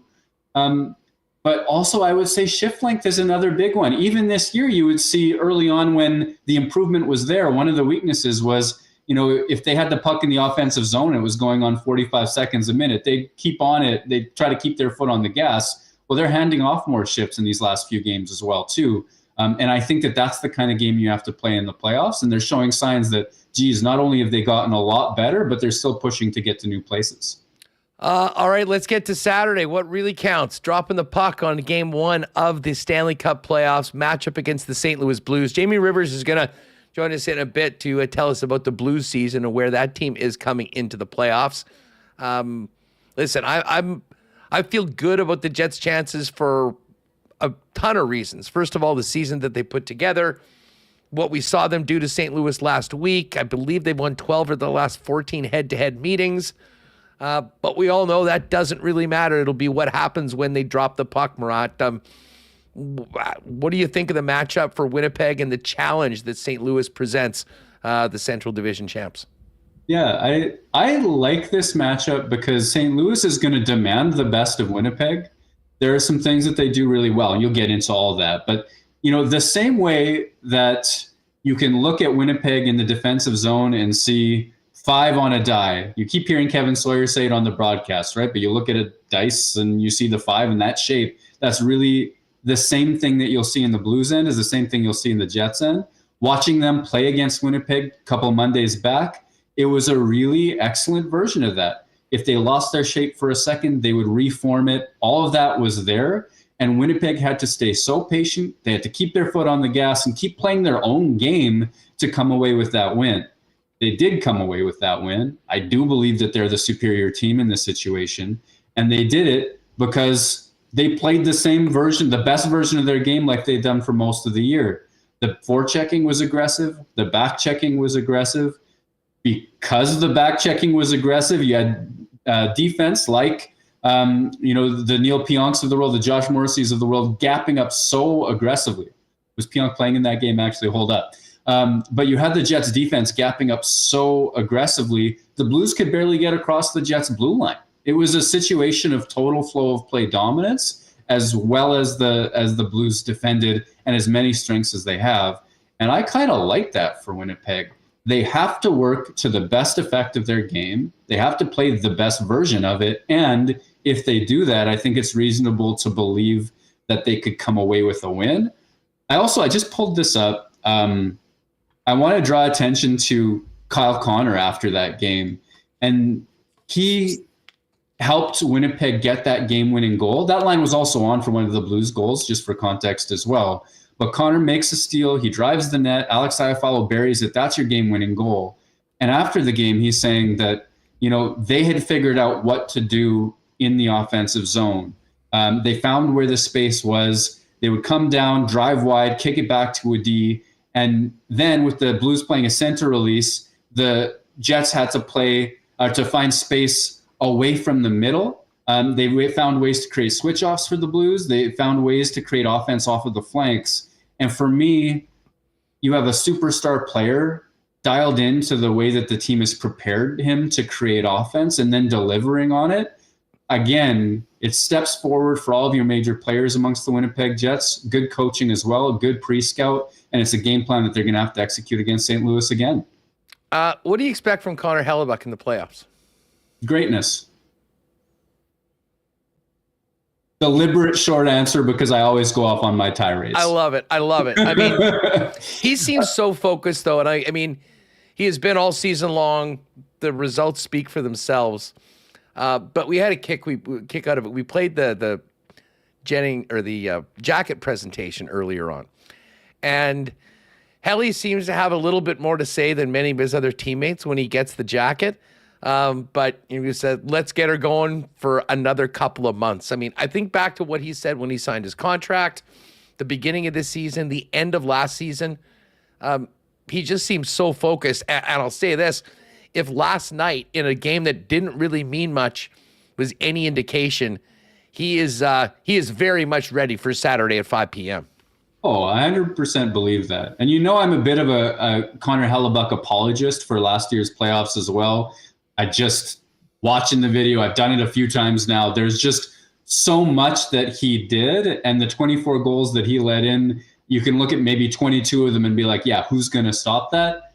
I'll leave that alone now, though. I've done my 2024 goaltending apologist business. You are correct, though, on that. Correct on all accounts. I just firmly believe in Connor Hellebuyck's status as the best goaltender of the NHL in this season. I don't believe he was overworked. I don't have any qualms with him playing last night in terms of maintaining a rhythm heading into Saturday's game 1. I think that makes sense to do. I think the Jets are a more predictable defensive team. I don't see the Nathan MacKinnon / Cale Makar-esque or Valeri Nichushkin-esque player on the Blues as quality as they are. And I know Thomas will get away from checks. I know Kyrou will get away, Buchnevich will get into dangerous spots. All those things will happen. But it's hard for me to come up with the version of defensive zone collapse and calamity that leads to Connor Hellebuyck in a disadvantaged position, quite like he was last year. And we've seen him take last year's performance, improve upon it, viable candidate for the Hart Trophy this season. This guy's on top of his game, and I think the only reasonable expectation is that he maintains excellence. We know a playoff series, a small sample, a bounce this way, a bounce that way, one giveaway like the one he made against Chicago the other day. Like, those can swing series. This is no guarantee. But if you're betting on any goaltender in the NHL right now, it had better be Connor Hellebuyck because he's the best one there is, and he plays for the Winnipeg Jets. Amen to that. Murat, this Nikolai Ehlers injury, I still cannot believe that he's out week to week after colliding with a linesman. Any thoughts on, how much he'll be missed? And do you think he or Velarde may play at some point in round 1? I'd expect if one of them plays in round 1, it's Velarde. I don't expect Ehlers to be a factor in round 1 against the Blues, and maybe even beyond that, to be honest. But we'll see, of course. I'm not him. I don't have his medical records. I do think it's an enormous loss, particularly on the power play. Without Velarde and Ehlers, you can swap in Perfetti and Iafallo. You're losing some looks. You're losing some dynamism, whether that's Ehlers being the fastest Jet to get to the end boards to recover a loose puck. That's an enormous part of the top unit success so far this season. An even bigger part is probably Gabriel Velarde as the Jets' true power play quarterback. Like, without him, You've seen Scheifele and Connor slow right down on the power play in recent games, and that 5-on-3 the other night, or last night, I think really showed the power play at its most stagnant with Vilardi back in the lineup. And I think there's a decent chance he'll play in round one, especially as long as it is. You get so many different options back. The Jets were dominant when every member of that unit had multiple options. Players were moving for each other. You didn't know which way that they would go. Every player could hurt you in multiple ways. Without Vilardi quarterbacking from beside the net, without Ehlers winning those races and having his own offensive threat, mirroring Vilardi, like they each have a drop step that leads into a puck going across the slot. That takes weapons away. So I think that will be a story, the ability of the Jets power play to replicate its success. And then at 5-on-5, Ehlers has his playoff demons. It's disappointing for him that he may not get a chance to sort of eradicate them, or if he does, it would have to be off of a cold start coming back from injury later in these playoffs. But you really like what Nemestikov and Perfetti and Ehlers did down the stretch, and some of the ways that Ehlers can steal a game. If ever there was a year that he was going to sort of erase those demons, it was going to be this one. And to fall over a linesman and aggravate an injury like that, it's just a brutal way for his playoffs to be at risk. Yeah, well, fingers crossed the team will give him the opportunity to get healthy and get back into the lineup. And you did mention a longer series. I guess particularly for Vilardi, the 2 off days in between game 2 and 3, 3 and 4, and 4 and 5, I would imagine bode well for Vilardi's chances of coming back if this series does get extended to 5, 6, or 7 games. Yeah, I think that is the best news. I mean, Dylan Holloway for the Blues, similar situation perhaps. It's not like it only benefits the Jets. But if you're thinking about Gabriel Vilardi, yeah, 100%. I think he's more in that range in terms of his comeback from injury. And whether it's game 1 or game 2 or game 5, the lengthy series does help his odds of return. And, for all those reasons that I just said, there's a lot of reasons to think he can help the Jets as well. Just a quick note from the Blues skate. Robert Thomas wasn't out on the ice with the Blues, and he was injured or aggravated something and taken out and didn't finish the last game. I mean, the Blues are a team, especially right now, missing Holloway, that really depends on that top line with Thomas and Buchnevich. And, we can talk about missing Ehlers or Vilardi. I mean, the Jets rely and lean on their depth so much. You'd hope they'd be able to overcome that. I mean, my God, if Robert Thomas isn't available for the Blues, that would be an absolute disaster for St. Louis and their ability to compete one up with the top guys on the Jets. Yeah, if you go back and do your Blues Jets video and you're looking for a player that can get away from his checks and create offense almost all by himself, Robert Thomas is that guy, right? Like maybe he'd be at the top of the list. Kyrou would be on it as well. Buchnevich, I think, was he the one that scored the goal against the Jets' top line? So they have weapons. Thomas is perhaps the most important one. So that's a pretty major development. Is that, will we see, is it precautionary? Will he play game 1? All that sort of stuff. I mean, it's cat and mouse, no injury news time of year in a lot of ways. I think my ultimate belief in these Jets is that they can handle the top end talent battle against the Blues, no matter who's healthy or who isn't. And I tend to think that the Jets' depth is an advantage. Without Thomas, the Blues would be in tough. They would rely on the Binnington show and team defense to hang in there. Hey, Murat, just before you go, let me hit you with the why not question of the day for Not Autocorp at Waverly and McGillivray. And everyone else can pop into the chat. I know we're so focused on Winnipeg, St. Louis. Outside of that series, what series are you most looking forward to watching in the first round? Yeah, so many to choose from, and I guess I've got my microscope finely tuned on this one. Dallas, Colorado. I think after all that talk of who is the top team in the Central, well, Winnipeg has that title now. It seems each of those teams has a little bit going for it and some injury scares as well. Was it Jason Robertson who came out and left last night's game? So, there are some dramatic storylines going on over there. And if anybody in the West can give Winnipeg a hard time, not saying that St. Louis won't at times, and nothing's guaranteed, but those two teams are powerhouses if healthy. If not, who knows what can open up. I'm also a little bit curious to see if the Oilers can find anything. They've limped through various portions of their season, and everybody's expecting, hey, will they go back all the way to the Cup final? I don't know if we've seen reasons to believe in that. Maybe they're healthy. Maybe they timed their injury recoveries really well and all that sort of stuff. But the Kings are going to be an incredibly tough out. And if I'm being honest with you, Huss, all that talk, like, should Winnipeg play Minnesota? What about Calgary? St. Louis could be tough. The one team I wanted the Jets to avoid was the LA Kings, just because of how well they defend. So that'll be a series I'm curious to see how it goes as well. Yeah, and listen, I mean, if the Jets have the opportunity to play the LA Kings, they will most certainly take it, because that'll mean they're in the Western Conference Finals and 4 wins away from going to the Cup. But you are right. That's the only team they didn't beat this year. And you look at their head-to-head games, I mean, the Jets were held to 20 shots on goal. And, I mean, easier said than done doing that against Connor McDavid and Leon Draisaitl. But this is going to be, they're not going to just walk over the Kings the way they've done the last couple of years. I think this is going to be a really good series. Not AutoCorp, the why not question today for not. If you head over to not AutoCorp on Facebook and on Instagram, they got a contest too for some playoff tickets. So I would suggest you get over there and get your name in on that. Murat, busy time for everybody. I know you're locked in on the playoffs. What do we have to look forward to in the Athletic as we get closer to getting it on Saturday? Yeah, we put together what I think is a pretty unique and fun series that's up today, and it's called Scouting the Enemy, because the playoffs remind me I kind of get to write for an all-star team. Like, Jeremy Rutherford in St. Louis is one of the greats in terms of North American hockey coverage.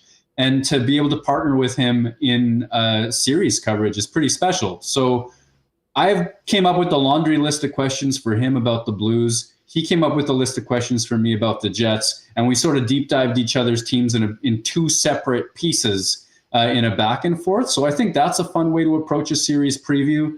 There'll be an analytical preview coming up later today as well. And then I've got a players poll. I got a Winnipeg Jets player poll that I just want to sneak one of them out before the playoffs too. Those are always fun. That's where you get stories like Alex Iafallo asking for a chainsaw to work on his winter ice projects, and Nito Niederreiter hiding silverware in his line mates' gear on the airplane, stealing menus, all that sort of stuff. That's some pretty fun, unique stuff that I want to get one of them out before round 1. Well, I cannot wait. Listen, it has been such a fun season for the Jets, for their fans, and certainly for us on Winnipeg Sports Talk, having the pleasure of talking to you.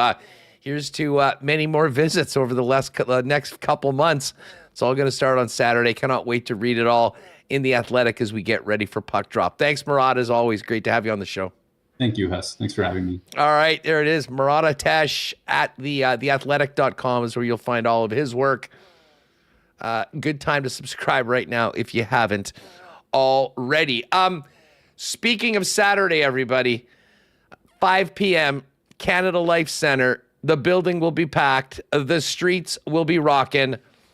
Do you have all your whiteout gear yet? Well, if you don't, you better get down to Royal Sports ASAP. Even if you have your entire white attire, just dropping today. We've been waiting for this Jets New Era collab that they did all in white, and they're in, and they look absolutely gorgeous.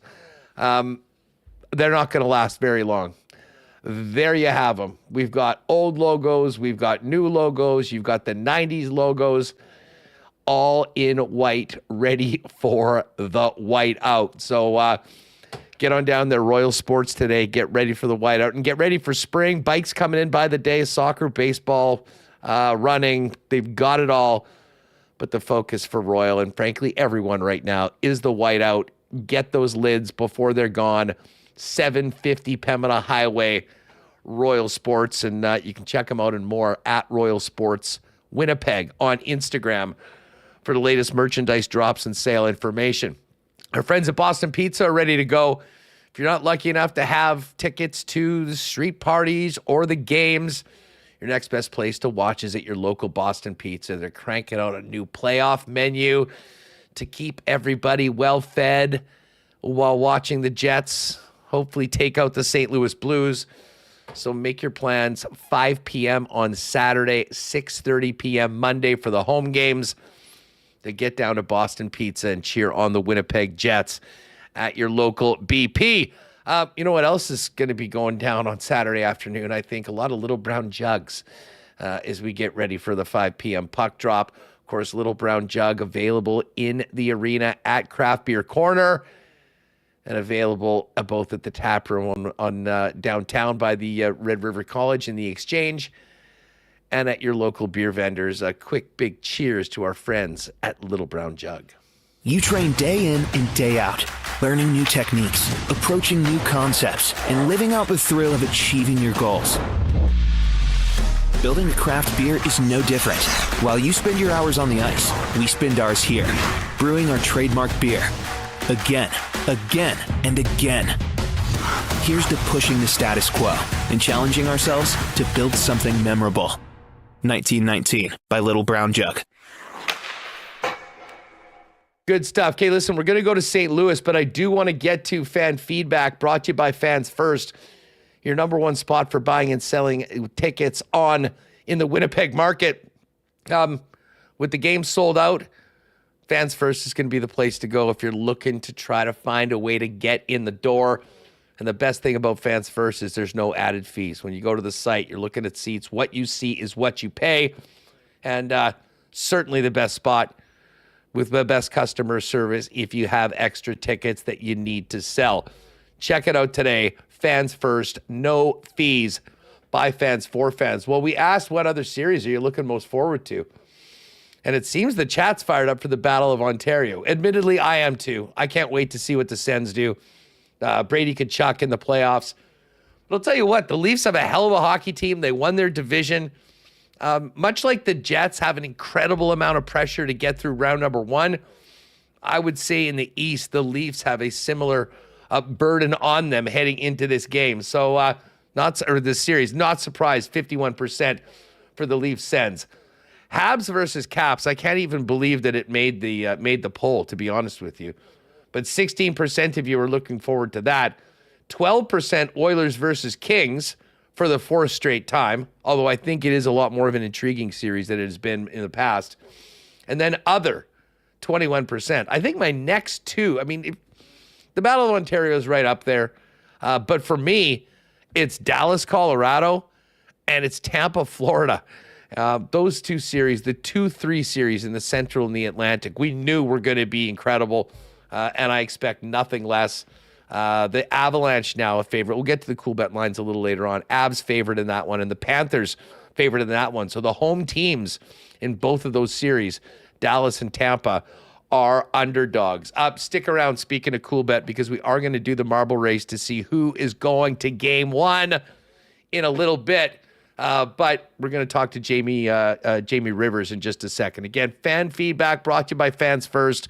By fans, for fans, no fees.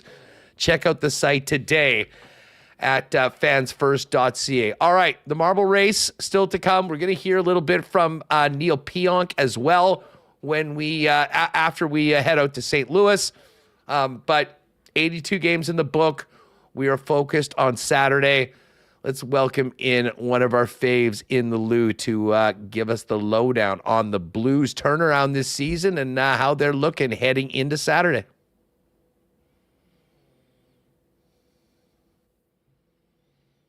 Oh, sure. Okay, sorry. Yeah, Jamie Rivers coming up as we mentioned, Blues broadcaster on their television broadcasts and doing the afternoon on ESPN radio in St. Louis. Here's Jamie Rivers on the St. Louis Blues, the Jets' opponent in round one. Jamie, thanks for taking the time to jump on. A lot of balls in the air right now and an exciting time of year heading into the playoffs. Yeah, this is wild, man. For you guys, what an awesome season in Winnipeg. The Jets are a phenomenal hockey club. And here in St. Louis, it took an epic 12-game heater to get this team into a spot to get into the playoffs. And then second, our last game here in St. Louis is the game we finally clinch a playoff spot. So it's exciting times, man. At what point did you think this Blues squad could be a playoff team? Well, I think halfway through that 12-game winning streak, you look at the way they were playing, the style of game they were playing, and it was a style of game where it's not like, okay, they're getting lucky or they're getting puck luck. It was tenacious checking. It was puck pressure. It was wave after wave of offensive rushes, the defensemen joining the rushing. They just looked like a really good hockey team. And although there were some opponents in that stretch run that were, we'll call them weaker teams, they still couldn't get anything going. And let's not forget the Blues also beat Colorado twice in that stretch. They beat a Montreal Canadiens team that was fighting for a playoff spot. There's some LA Kings team played them 3 times in a short span of time. So it wasn't like they were all gimmies, but you could just tell the way they were playing, the brand of hockey was frustrating everybody they were playing against. And obviously they're having a lot of success with it. Like, what was the turning point in the season, the Four Nations break? Had you been seeing signs? Because, I mean, let's face it, first few months of the season, didn't look like this team would be where they are right now. Yeah, I think a couple of games before Four Nations, you could kind of see things turning a little bit. But, in talking to Jim Montgomery, the coaching staff, and even some of the players, like, that 2-week break was really healthy for them. Mentally, some guys were worn out. They were frustrated. A lot going on in the last couple of years here in St. Louis with a couple of different coaches and just a little chaotic. And some guys were banged up physically. They were playing through some injuries and they weren't themselves. And that 2-week break gave them a chance to kind of rejuvenate everything, both mentally, physically. And then I think the biggest thing for the team was that Jim Montgomery finally got a chance to have a little like mini camp, because when he took over in November, he took over a team that was on a road trip. And then the month of December, I remember I was only home for 6 days in the month of December. We were on the road, we're traveling. It didn't really set up for great practice time, especially for a new coach to implement any kind of changes that he wanted to implement. So I think that 2-week break gave them a little window to kind of reboot everything from an organizational standpoint. And then you could see right away, we got you guys right out of the break. We lost that game, but we played a really good game against the Winnipeg Jets. And then after that, man, it was just like, you could see a different team. And then once we started winning, the attitude of the players every day when they got to the rink was kind of like, yeah, we're here to win. We're not going to lose. We don't care who we're playing. And I was like, how the hell are they thinking this way when it's been a rough go? You're not a playoff team right now, but they just had this belief in themselves, and they were right. I mean, everybody else on the outside was wrong. Those players had it right. The 12-game heater did end here in Winnipeg, and that was a game where the Jets were certainly up for it and played one of their best. I mean, that was a real blueprint game of shutting down another team. What were your takeaways from the most recent meeting from that? And I mean, where have the Blues gone since then? Obviously, still punching their ticket to the playoffs and being here. Yeah, look, you guys, I said before, the Jets are a hell of a hockey club. I mean, they're a well-oiled machine. They're good defensively. They don't give up much inside the dots. And the Blues, I think it was the perfect storm, quite honestly. I think the Winnipeg Jets had been hearing about the Blues. And I remember being in the building that morning and, the head coach being asked, Scott Arniel being asked about, does this remind him of 2019 Blues? And the Jets head coach is like, not having anything of it. He's like, yeah, well, we're a pretty good hockey club here too. So I think that Winnipeg, the team, the players, everybody surrounding the whole game was like, they were ready for the Blues. And the flip side of that is I think the Blues were kind of tired mentally and physically.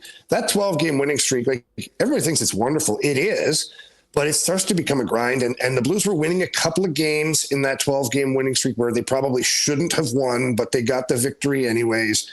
And they just ran into a buzzsaw in Winnipeg. And you face the best team in the NHL that's hungry to play you and tired of hearing about you. You get slapped in the mouth pretty quick. And that's what happened. And the Blues left there with their tail tucked between their legs, went on to Edmonton, lost a squeaker there at the end of the game. So you can see the morale kind of shifting a little bit for the Blues. Lost another one in Seattle. It was kind of like, oh boy, here we go. And then we got back to St. Louis for the final game against Utah. And again, the morning of the skate, walking around talking to the players, I could just tell this was a different feel. They were like, we're not losing. I remember Jake Neighbors specifically saying, we don't lose 4 in a row. There's no chance.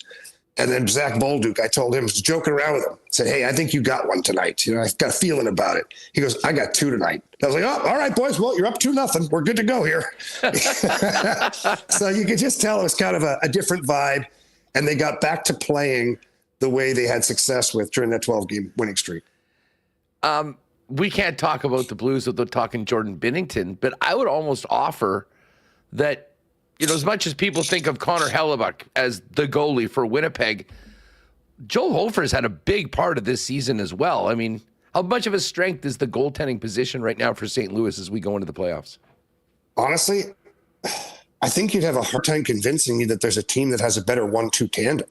I mean, you could convince me somebody maybe has a better number one. That's possible. Like, obviously, you guys, Connor Hellebuck is an all-world goaltender. So you're not going to win that argument there. But if we go backup against backup, like, there's not many teams that have a better goalie than Joe Hofer. And what's unique about having these two guys is, unless you're a team that is very structured and strategic, you can't get your forecheck going. You can't, because both of these goalies get out of the net every time the puck comes into the zone, and they play the puck like a defenseman. Like, I've watched Joe Hofer. He did something this year that, I mean, I've been around a long time, and he did something this year that made me kind of double take.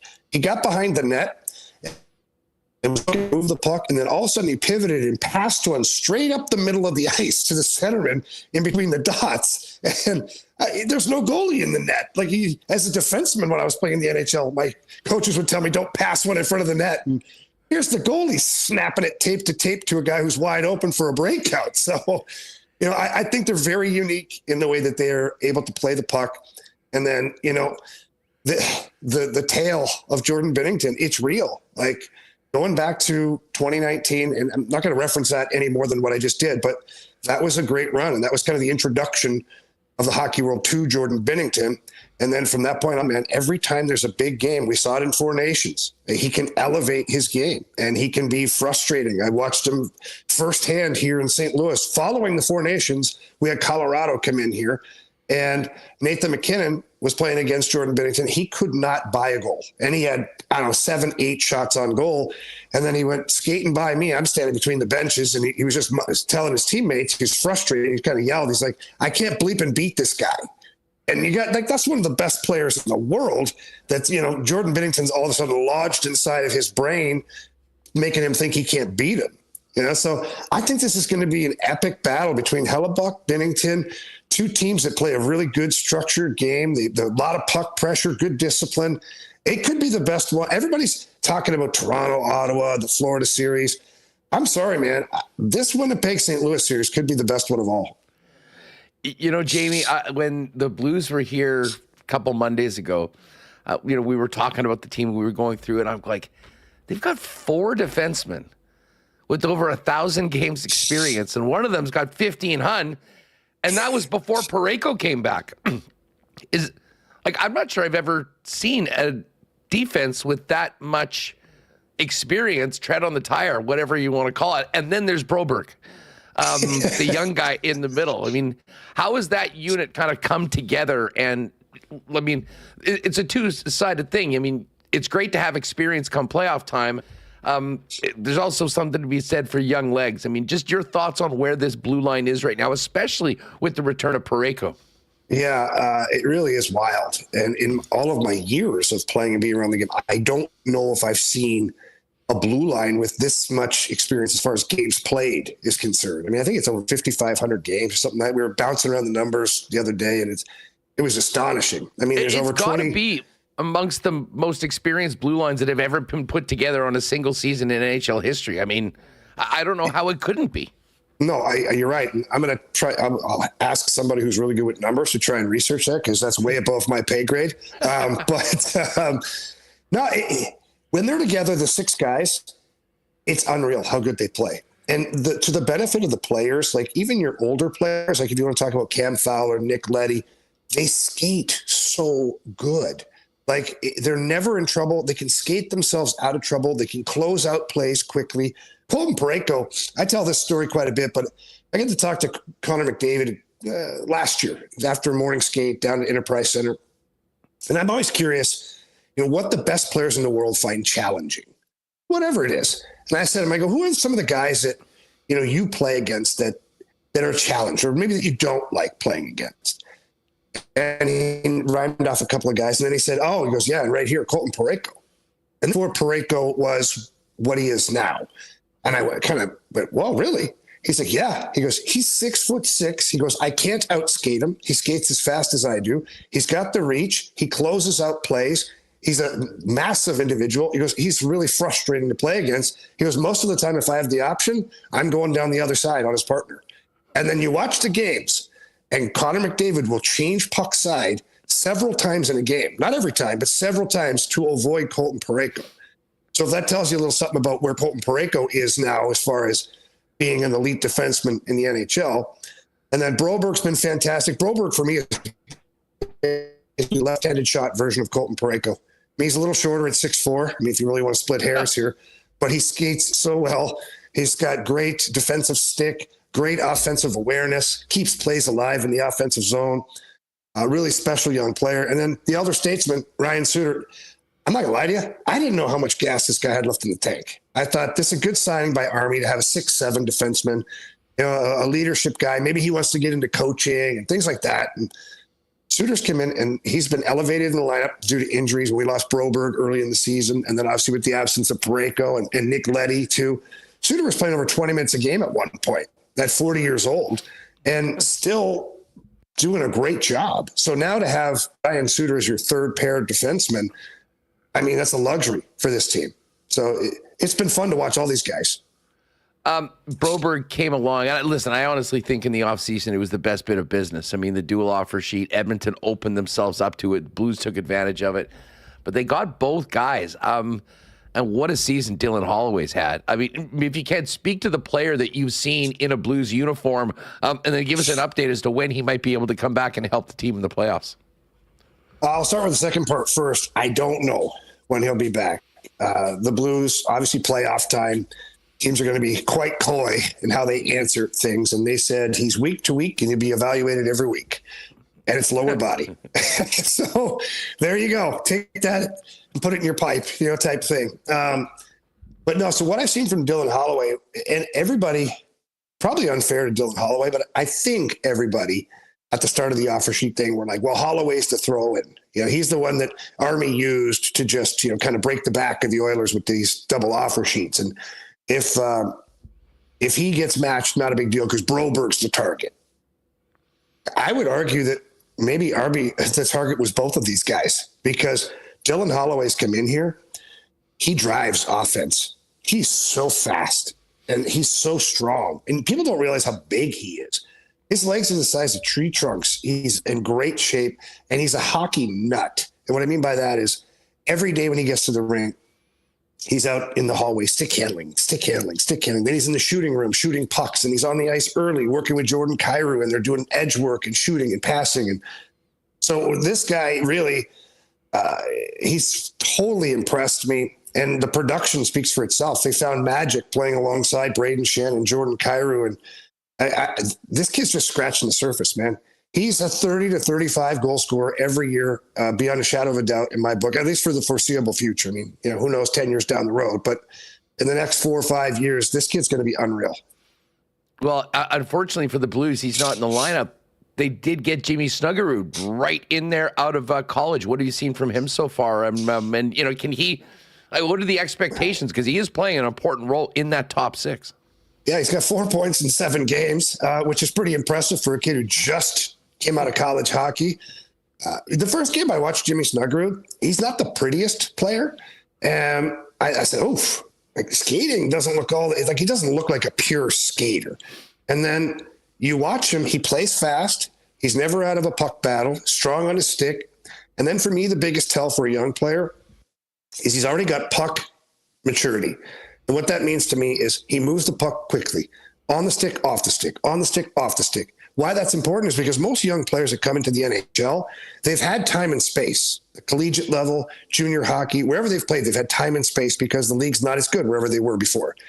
And so players get sucked into hanging onto the puck a little too long, and they find troubles that way because NHL players are good defensively with their sticks, their bodies. They intercept pucks, they create turnovers, and young players get frustrated then. Jimmy Snuggerud is ahead of the curve. Like I said, he gets the puck, he finds somebody, he moves the puck quickly, or he's already found the person before he gets the puck, and then he moves the puck as he gets it. And that has been huge for that line right now. That line is clicking really, really well. It's been a little bit of a rotation there, but I think they're going to stick with Kyrou, Schenn, and Snuggerud. It's just, he's great. He's got an all-world shot too. He's got a quick release. Again, just super impressed with his maturity level and where he's at, like as far as his poise is already. You know, for the Jets, for any team playing St. Louis, the big job right now is to shut down that top line led by Robert Thomas, and he's been on an absolute heater. But then in the middle, line 2, the guy wearing the C is Brayden Schenn, and it just so happens that his brother Luke is playing on the Winnipeg Jets. We heard Luke was great yesterday. He said that they'd spoken in the morning. Have you guys talked to Brayden yet and his thoughts on going up against his brother in the series?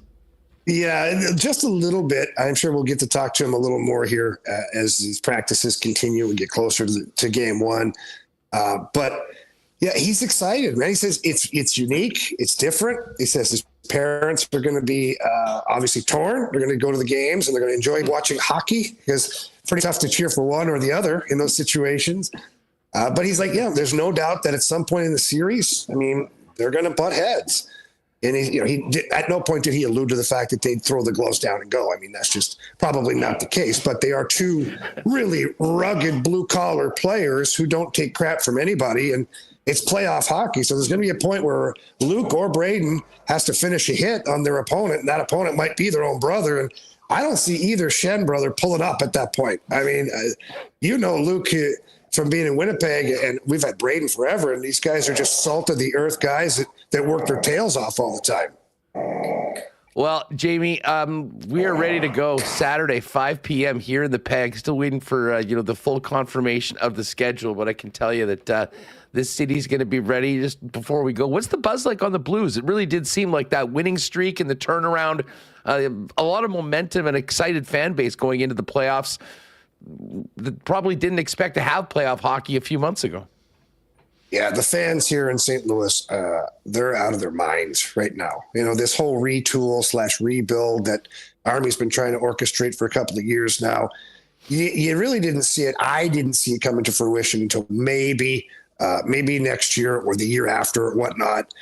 But it came to fruition, and like the final game of the season against Utah, the building was so packed, it was standing room only. You couldn't grease somebody's shoulders enough to get them into that building. It was unreal. And then the roof came off the place when they started scoring the goals in the first period. This city's it's buzzing right now. The boys are buzzing. The city's buzzing. Everybody realizes that the opponent right now in Winnipeg is, they're a formidable opponent. They're the best team in the league. And, who knows what the odds are, the chances are of pulling off a series like that. But you got there. And people are proud of that here in St. Louis, that this team had enough gumption to get themselves into the playoffs. And look, hockey's a strange sport. To me, hockey's the one sport where a team can outwill another team that's way more talented. We've seen it time and time again in Stanley Cup playoffs for decades now, where a team that shouldn't be there is there. And so I think the Blues feel like they're that team this year. And it's going to be Winnipeg's job to kind of squash that. And, obviously, I think these two teams match up very well, even though the standings would say differently. I think we're in for one hell of a ride. Cannot wait. And Jamie, listen, so good to catch up with you and have you back on the program. Enjoy the first couple in here in Winnipeg. We'll look forward to seeing you here. And of course, as the series continues, we'll stay in touch. And by the way, love the fact that you're already ready for the whiteout. It is a great outfit that'll go over very well here in Winnipeg. How did I know you were going to go there? I knew it. Choosing my wardrobe, I tried to be very careful, and I obviously wasn't careful enough. That's okay. Rookie move by me. You're the best, buddy. Thanks so much, and travel safely up here to Winnipeg. All right, man. Thanks a lot for having me. All right, good stuff with Jamie Rivers. Appreciate him abiding by the dress code on WST today. Very nice, crisp white shirt. The funny thing is, Remis tweeted out, we hooked up with him a little earlier because he's on the air right now in St. Louis. And we tweeted out, Jamie Rivers is ready for the whiteout. And he retweeted it. He's probably on the air right now on ESPN in St. Louis going, those Winnipeg guys are giving me the business about being in white for the whiteout. I forgot, wore a white shirt. May have to tune back in and see if he had anything to say on that. But really, I love talking to Jamie. Great to have him on the program. All right, We have a couple more orders of business to take care of, including sending somebody to game 1 with the playoffs and the peg contest with Coolbet. We have 20 names that have been drawn from all of the entries. We'll be doing a special marble race coming up in a couple of minutes. But Remo, big news today of Neal Pionk signing. Let's just hear a little bit from Pionk, and then we'll do a quick Breezy Bend golf report, and then dive into the lines for the series and send somebody to game 1, courtesy of Coolbet. Let's just start with 11, I guess, Reem. Here's Neal Pionk on getting the deal done today. We have the chance to win here every year. We love it here, and probably most importantly, my family loves it here too. So not only that, the extended family's pretty close. This feels like home to me. Didn't want to leave. And that's a sentiment we heard from Alex Iafallo yesterday. Here's Pionk on what does he say to the nobody wants to play in Winnipeg crowd. Yeah, I'm not part of that crowd, obviously. Want to play here, like I said, chance to win every single year. Family loves it here. Those are the two biggest things. We don't often talk to you guys about the money you earn, but as a kid, can you ever imagine doing the game you love for this kind of contract? No, not even close. You grow up loving it, and I still love it. So the kind of money, it blows me away. Blows my parents away too. They can't even believe it. Yeah, so it's crazy. Like I said, it's just a kid's game that you play, and now we're here. All right, here's just a little bit more of Pionk. Looking back on his arrival in Winnipeg after the Trouba trade, if he saw it working out so well here. No, it's crazy. I think when I got traded here at 101 games, coming off my entry-level deal, and to see that we're here is pretty crazy to believe. It's just breaking into the NHL, really. I'd one full season under my belt. And now we're here and making a cup run, so it's really fun. All right, there's Neal Pionk, and just one more from Pionk, and then we got to get to a couple super chats from Tikhono Pauly. Listen, we know what a popular member of the Winnipeg Jets is. He was just asked about the friendships that he's made within this team. I mean, all these guys that I've played with now for 6 years, like these are lifelong friends that we're creating. Not only that, my wife's created a lot of friends. So that was a big deal. And like I said, I'll be in touch with these people for the rest of my life, and that was huge to me. All right, so there's Neal Pionk. Congrats on his new deal. 6 years, $7 million AAV kicking in next year. All right, Tikhono Pauly, thank you again for the support. No one does it like Tikhono Pauly. A couple of super chats coming in. Now, the first one was that, now I don't know if, oh yeah, here it is. Blues are done in 5. Jets have been better all season long. On last year's playoff, Debauch will not repeat that performance, and the foot will be on the gas. Hashtag Gonzo. And then very quickly, he followed it up with another one. Bauer, a black ace. Yes. He is only a season away, folks. Get your popcorn ready. Well, I haven't seen call-ups yet, but I'll tell you what, I think Bauer is a guy that would deserve to be, in and around the team and taking it all in. And hey, in case of emergency, break glass. He would be the new nuclear option, if you will, although I'm not holding my breath that he'll be in any playoff action. Anyways, Tikhono Pauly, you're the man. Thanks very much for that. All right. We've got our 20 finalists for the marble race. We'll let you know about that in just a minute. Let me do quickly a little Breezy Bend golf update. They're back on tour today at the RBC Heritage at Hilton Head.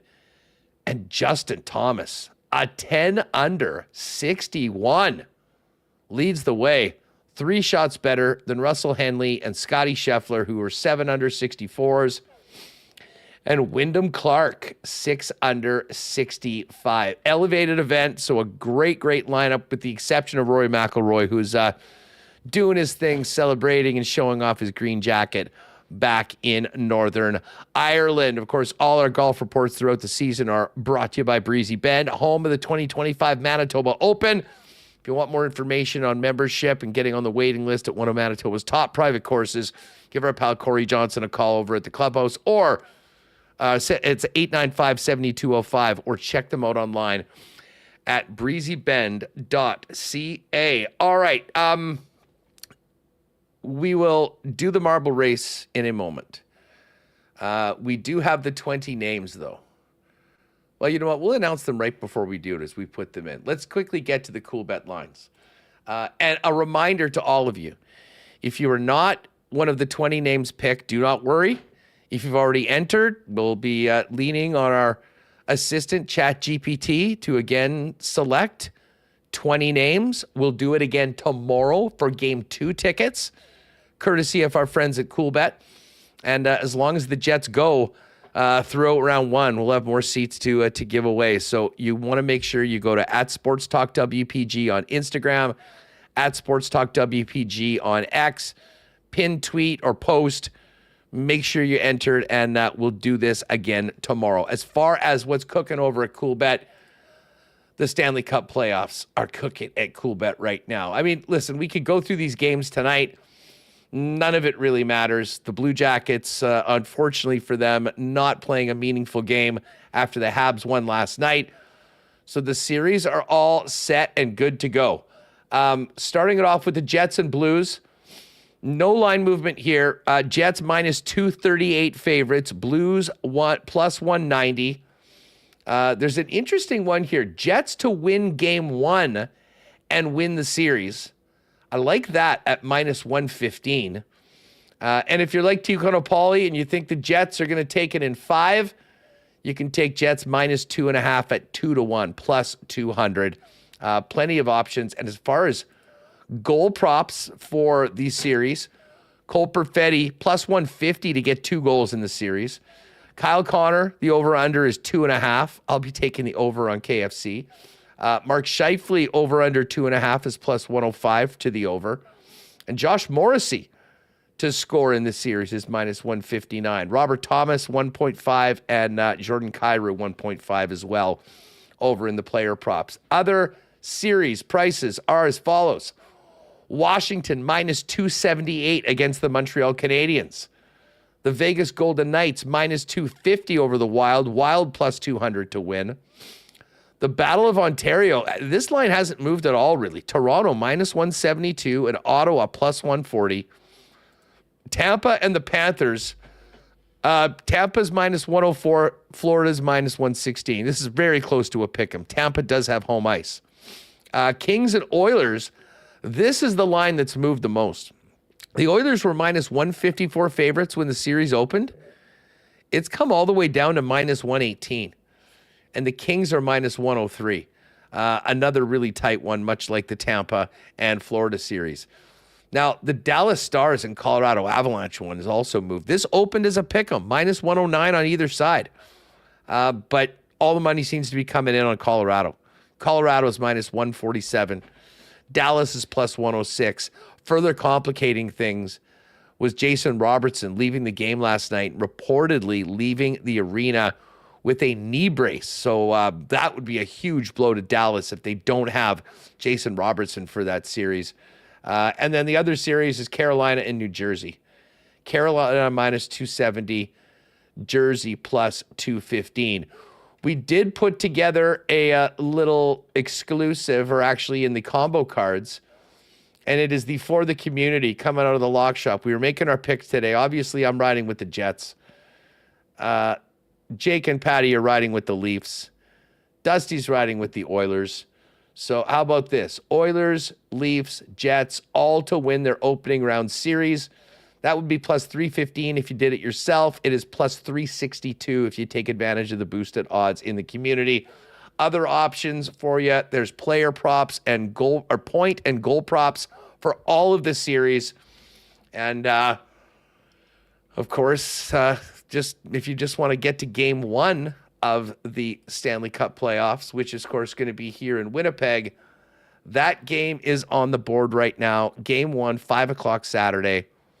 Winnipeg minus 170, St. Louis plus 144 underdogs, and the Avs a minus 121 favorite on the road in game 1 against the Dallas Stars. If you haven't played a Coolbet before, use the promo code WST when you make your first deposit. We'll hook you up with a 100% bonus up to $200. And again, if you are a Coolbetter, make sure when you're entering the contest and you're replying on Instagram or Twitter, include your Coolbet handle to double your chances of success in getting into the marble race. 4-game tickets. Huge thanks to Patty, Jake, Ange, and the boys for making this contest possible for WSTers to get in and be a part of the whiteout. And again, we'll be doing it again tomorrow. So if you weren't fortunate enough to be one of our 20 finalists today for the marble race, we will do it again tomorrow before the regular marble race in the chat. So make sure to get to our Instagram and Twitter and make sure you are entered. I'm actually really fired up for this, Remo. We always love marbles, but with such an awesome prize from the Coolbet gang, this is going to be great. And a little smaller than normal with just an exclusive 20 marbles in the hopper. Yeah, I had to use ChatGPT to comb through all Your the entries. personal assistant. Yeah, personal assistant. So this is exciting stuff, Huss. Someone's gonna go, and we also do have street party tickets to give away as well. Wanted to remind everyone, winnipegsportstalk.com/contest. Are we doing this now? You got any other? Yeah, final? well, here we are going to do it now, but I will just let you know. I mean, congratulations to all of these people that entered the contest. You're in today's marble race. From Instagram, Kevin Gerton 967, Lauren Gustafson, Rybread999, Alec Paulo, M Spiller 79, Leanne Van, FR Towns, Retro Winnipeg, Michael Klassen 716, and Harlan Bells. From the Twitter X entries, we've got at Daniel Heford, at JPan85, I think that's Joey Panks, at Tristan Shaw, at Mookie 1717, at Funker 1515, at Davy Dove, at Christian Godfrey, at Carson Olson 13, silly_designing, and at D Pernitsky. So 20 names have been drawn. Only one marble will come across the finish line first, and that marble will be getting sent to game one, courtesy of Coolbet and WST. And again, we'll do it again tomorrow for game 2 tickets on Monday night at 6:30. The maestro of the marbles, Michael Remis, conducting things. This is a Dylan classic. What is this one? The Champions Fire Project? This was the Champions Fire Project. Yes, a Dylan classic. It is in the snow, which is fitting. So we will see. Here we go. Again, another chance to win tomorrow. Make sure you're entered. We'll do this again. First marble across the line, you're going to game 1. So without further ado, good luck to everyone. Thank you for entering. Thanks to the Coolbet guys for making this possible. Good luck to all 20 finalists. Let's go and see who's going to game 1. All right. And again, using a classic track from the greatest creator that we found, Dylan 70. All right. I think Kevin Gerton's had a nice little start. We've got action on both sides here. Retro Winnipeg just went up and went down, I believe. Oh, tough one for Sheps. Early ejection. So we're now down to 19 marbles. Alec Paulo in first place right now. 3 of the Instagram ones. We see Kevin Gerton right there. But in first place, it is Alec Paulo. And Alec, a great negotiation of that last run. And he's got a bit of a lead. We'll see whether J-Pan, M. Spear, I believe, just got whacked. So we're now down to 18 marbles. And Alec Paulo is in the lead right now with a pretty comfortable distance between he and Kevin Gerton in first place. Alec is now going from the spinning wheel into this latest cylinder. And maybe building a bit more of a lead. All right, Harlan's bells. Oh, D. Pernitsky over the top rope. We're now down to 17 marbles. And Harlan Abels making a push to Alec Paulo, who has been in the lead for the better part of the last 50% of this race. Spinning around, we'll get into the funnel shortly. Oh no! Oh no! Our leader, Alec Paulo, has just fallen off the track and is out. It is now anybody's race. Who will be the first one into the funnel? It looks like it's Christian Godfrey right now. That was just tragic for Alec Paulo. Oh my. Oh my. Christian's there. We've got Silly Designing coming up. Oh, this is going to be tight. The finish line is right there. Playoff tickets on the line. Who is going to be first into the hopper? Everyone's in the orb. They're getting spun around. Who's coming out first? We will see in a minute. It looks like Christian Gottfried coming in. And Christian Godfrey is going to game one, the winner of the first marble race in the playoffs in the peg contest with our friends at Coolbet. Dude, that was a serious roller coaster. What a race. We had a few eliminations, and we had just a shocking top ropage for our leader, Alec Paulo, who was leading for most of the race, and then just simply slid out before jumping into that big orb. Yeah, wow. That was, we talked when picking a track, we didn't want to do like a Temple of Steve or like something where someone would get totally screwed. But hey, you never know what can happen in the marbles, Huss.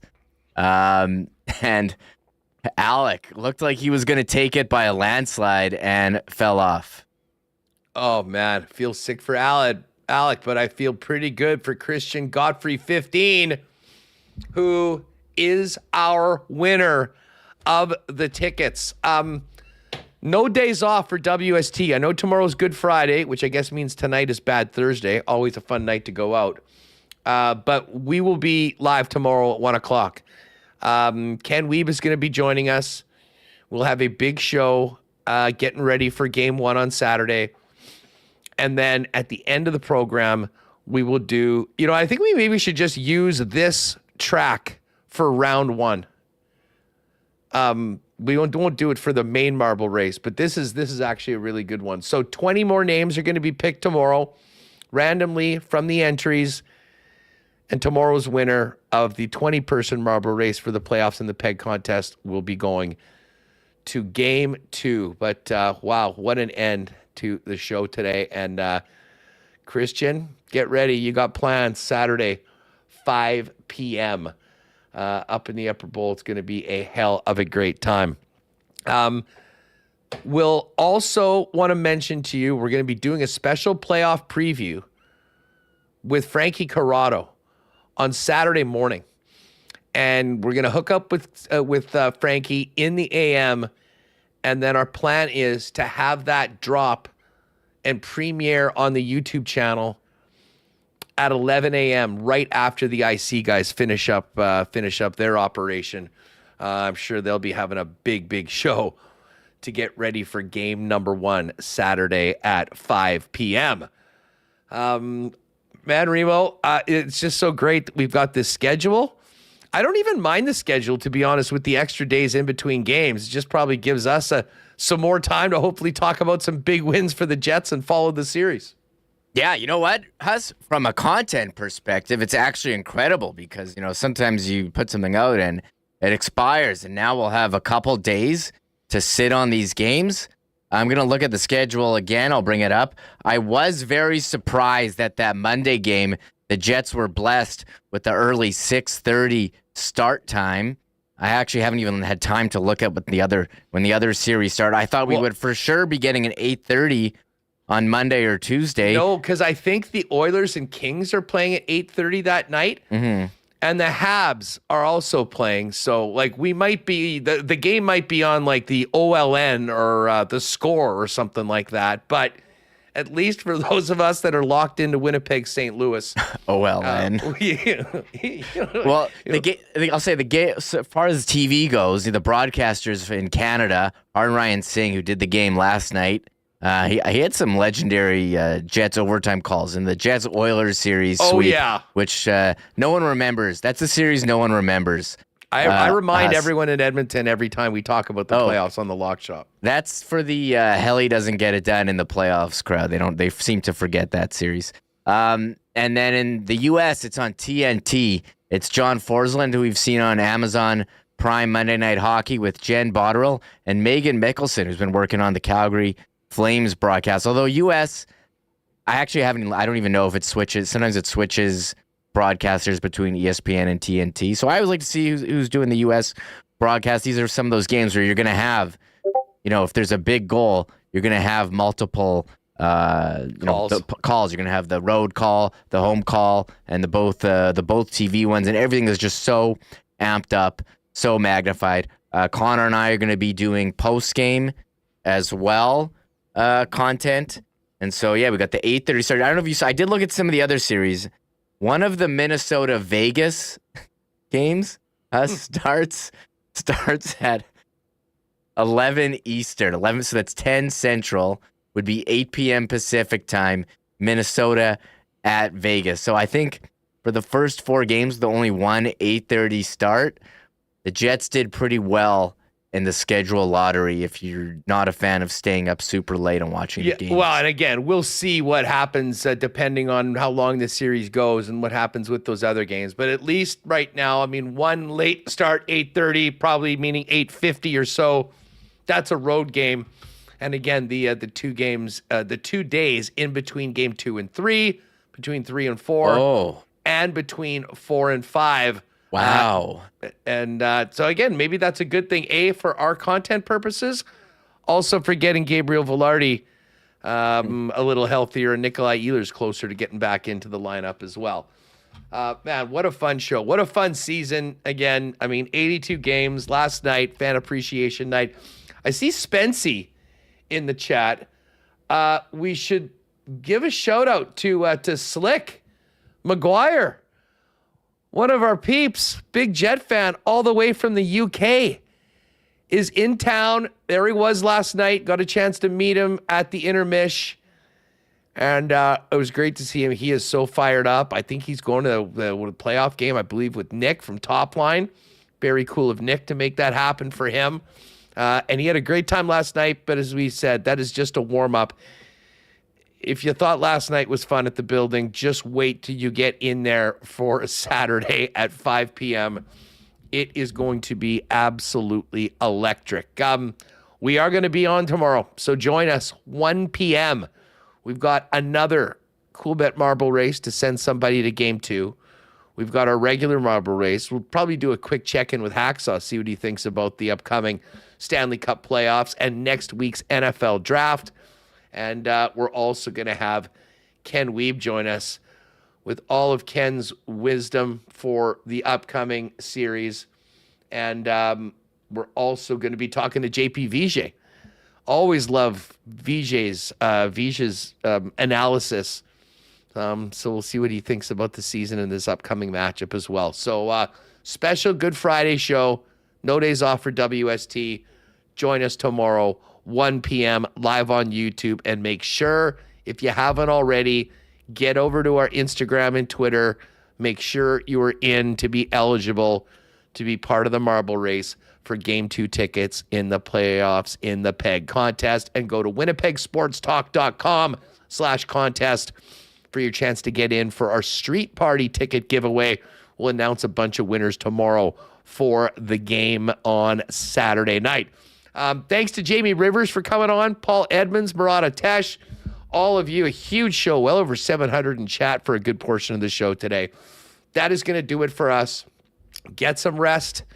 We are just over 48 hours away from bringing the noise and the return of the whiteout for the President's Trophy winners to begin their quest for 16 wins It starts on Saturday at Canada Life Center, but we'll be all over it tomorrow right here on Winnipeg Sports Talk, live at 1 on YouTube, and later on in the afternoon in your podcast feed. For Michael Remis, I'm Andrew Paterson. Thanks for hanging out. Have a great night, and we'll catch you tomorrow on Good Friday to get ready for Game 1 right here on Winnipeg Sports Talk.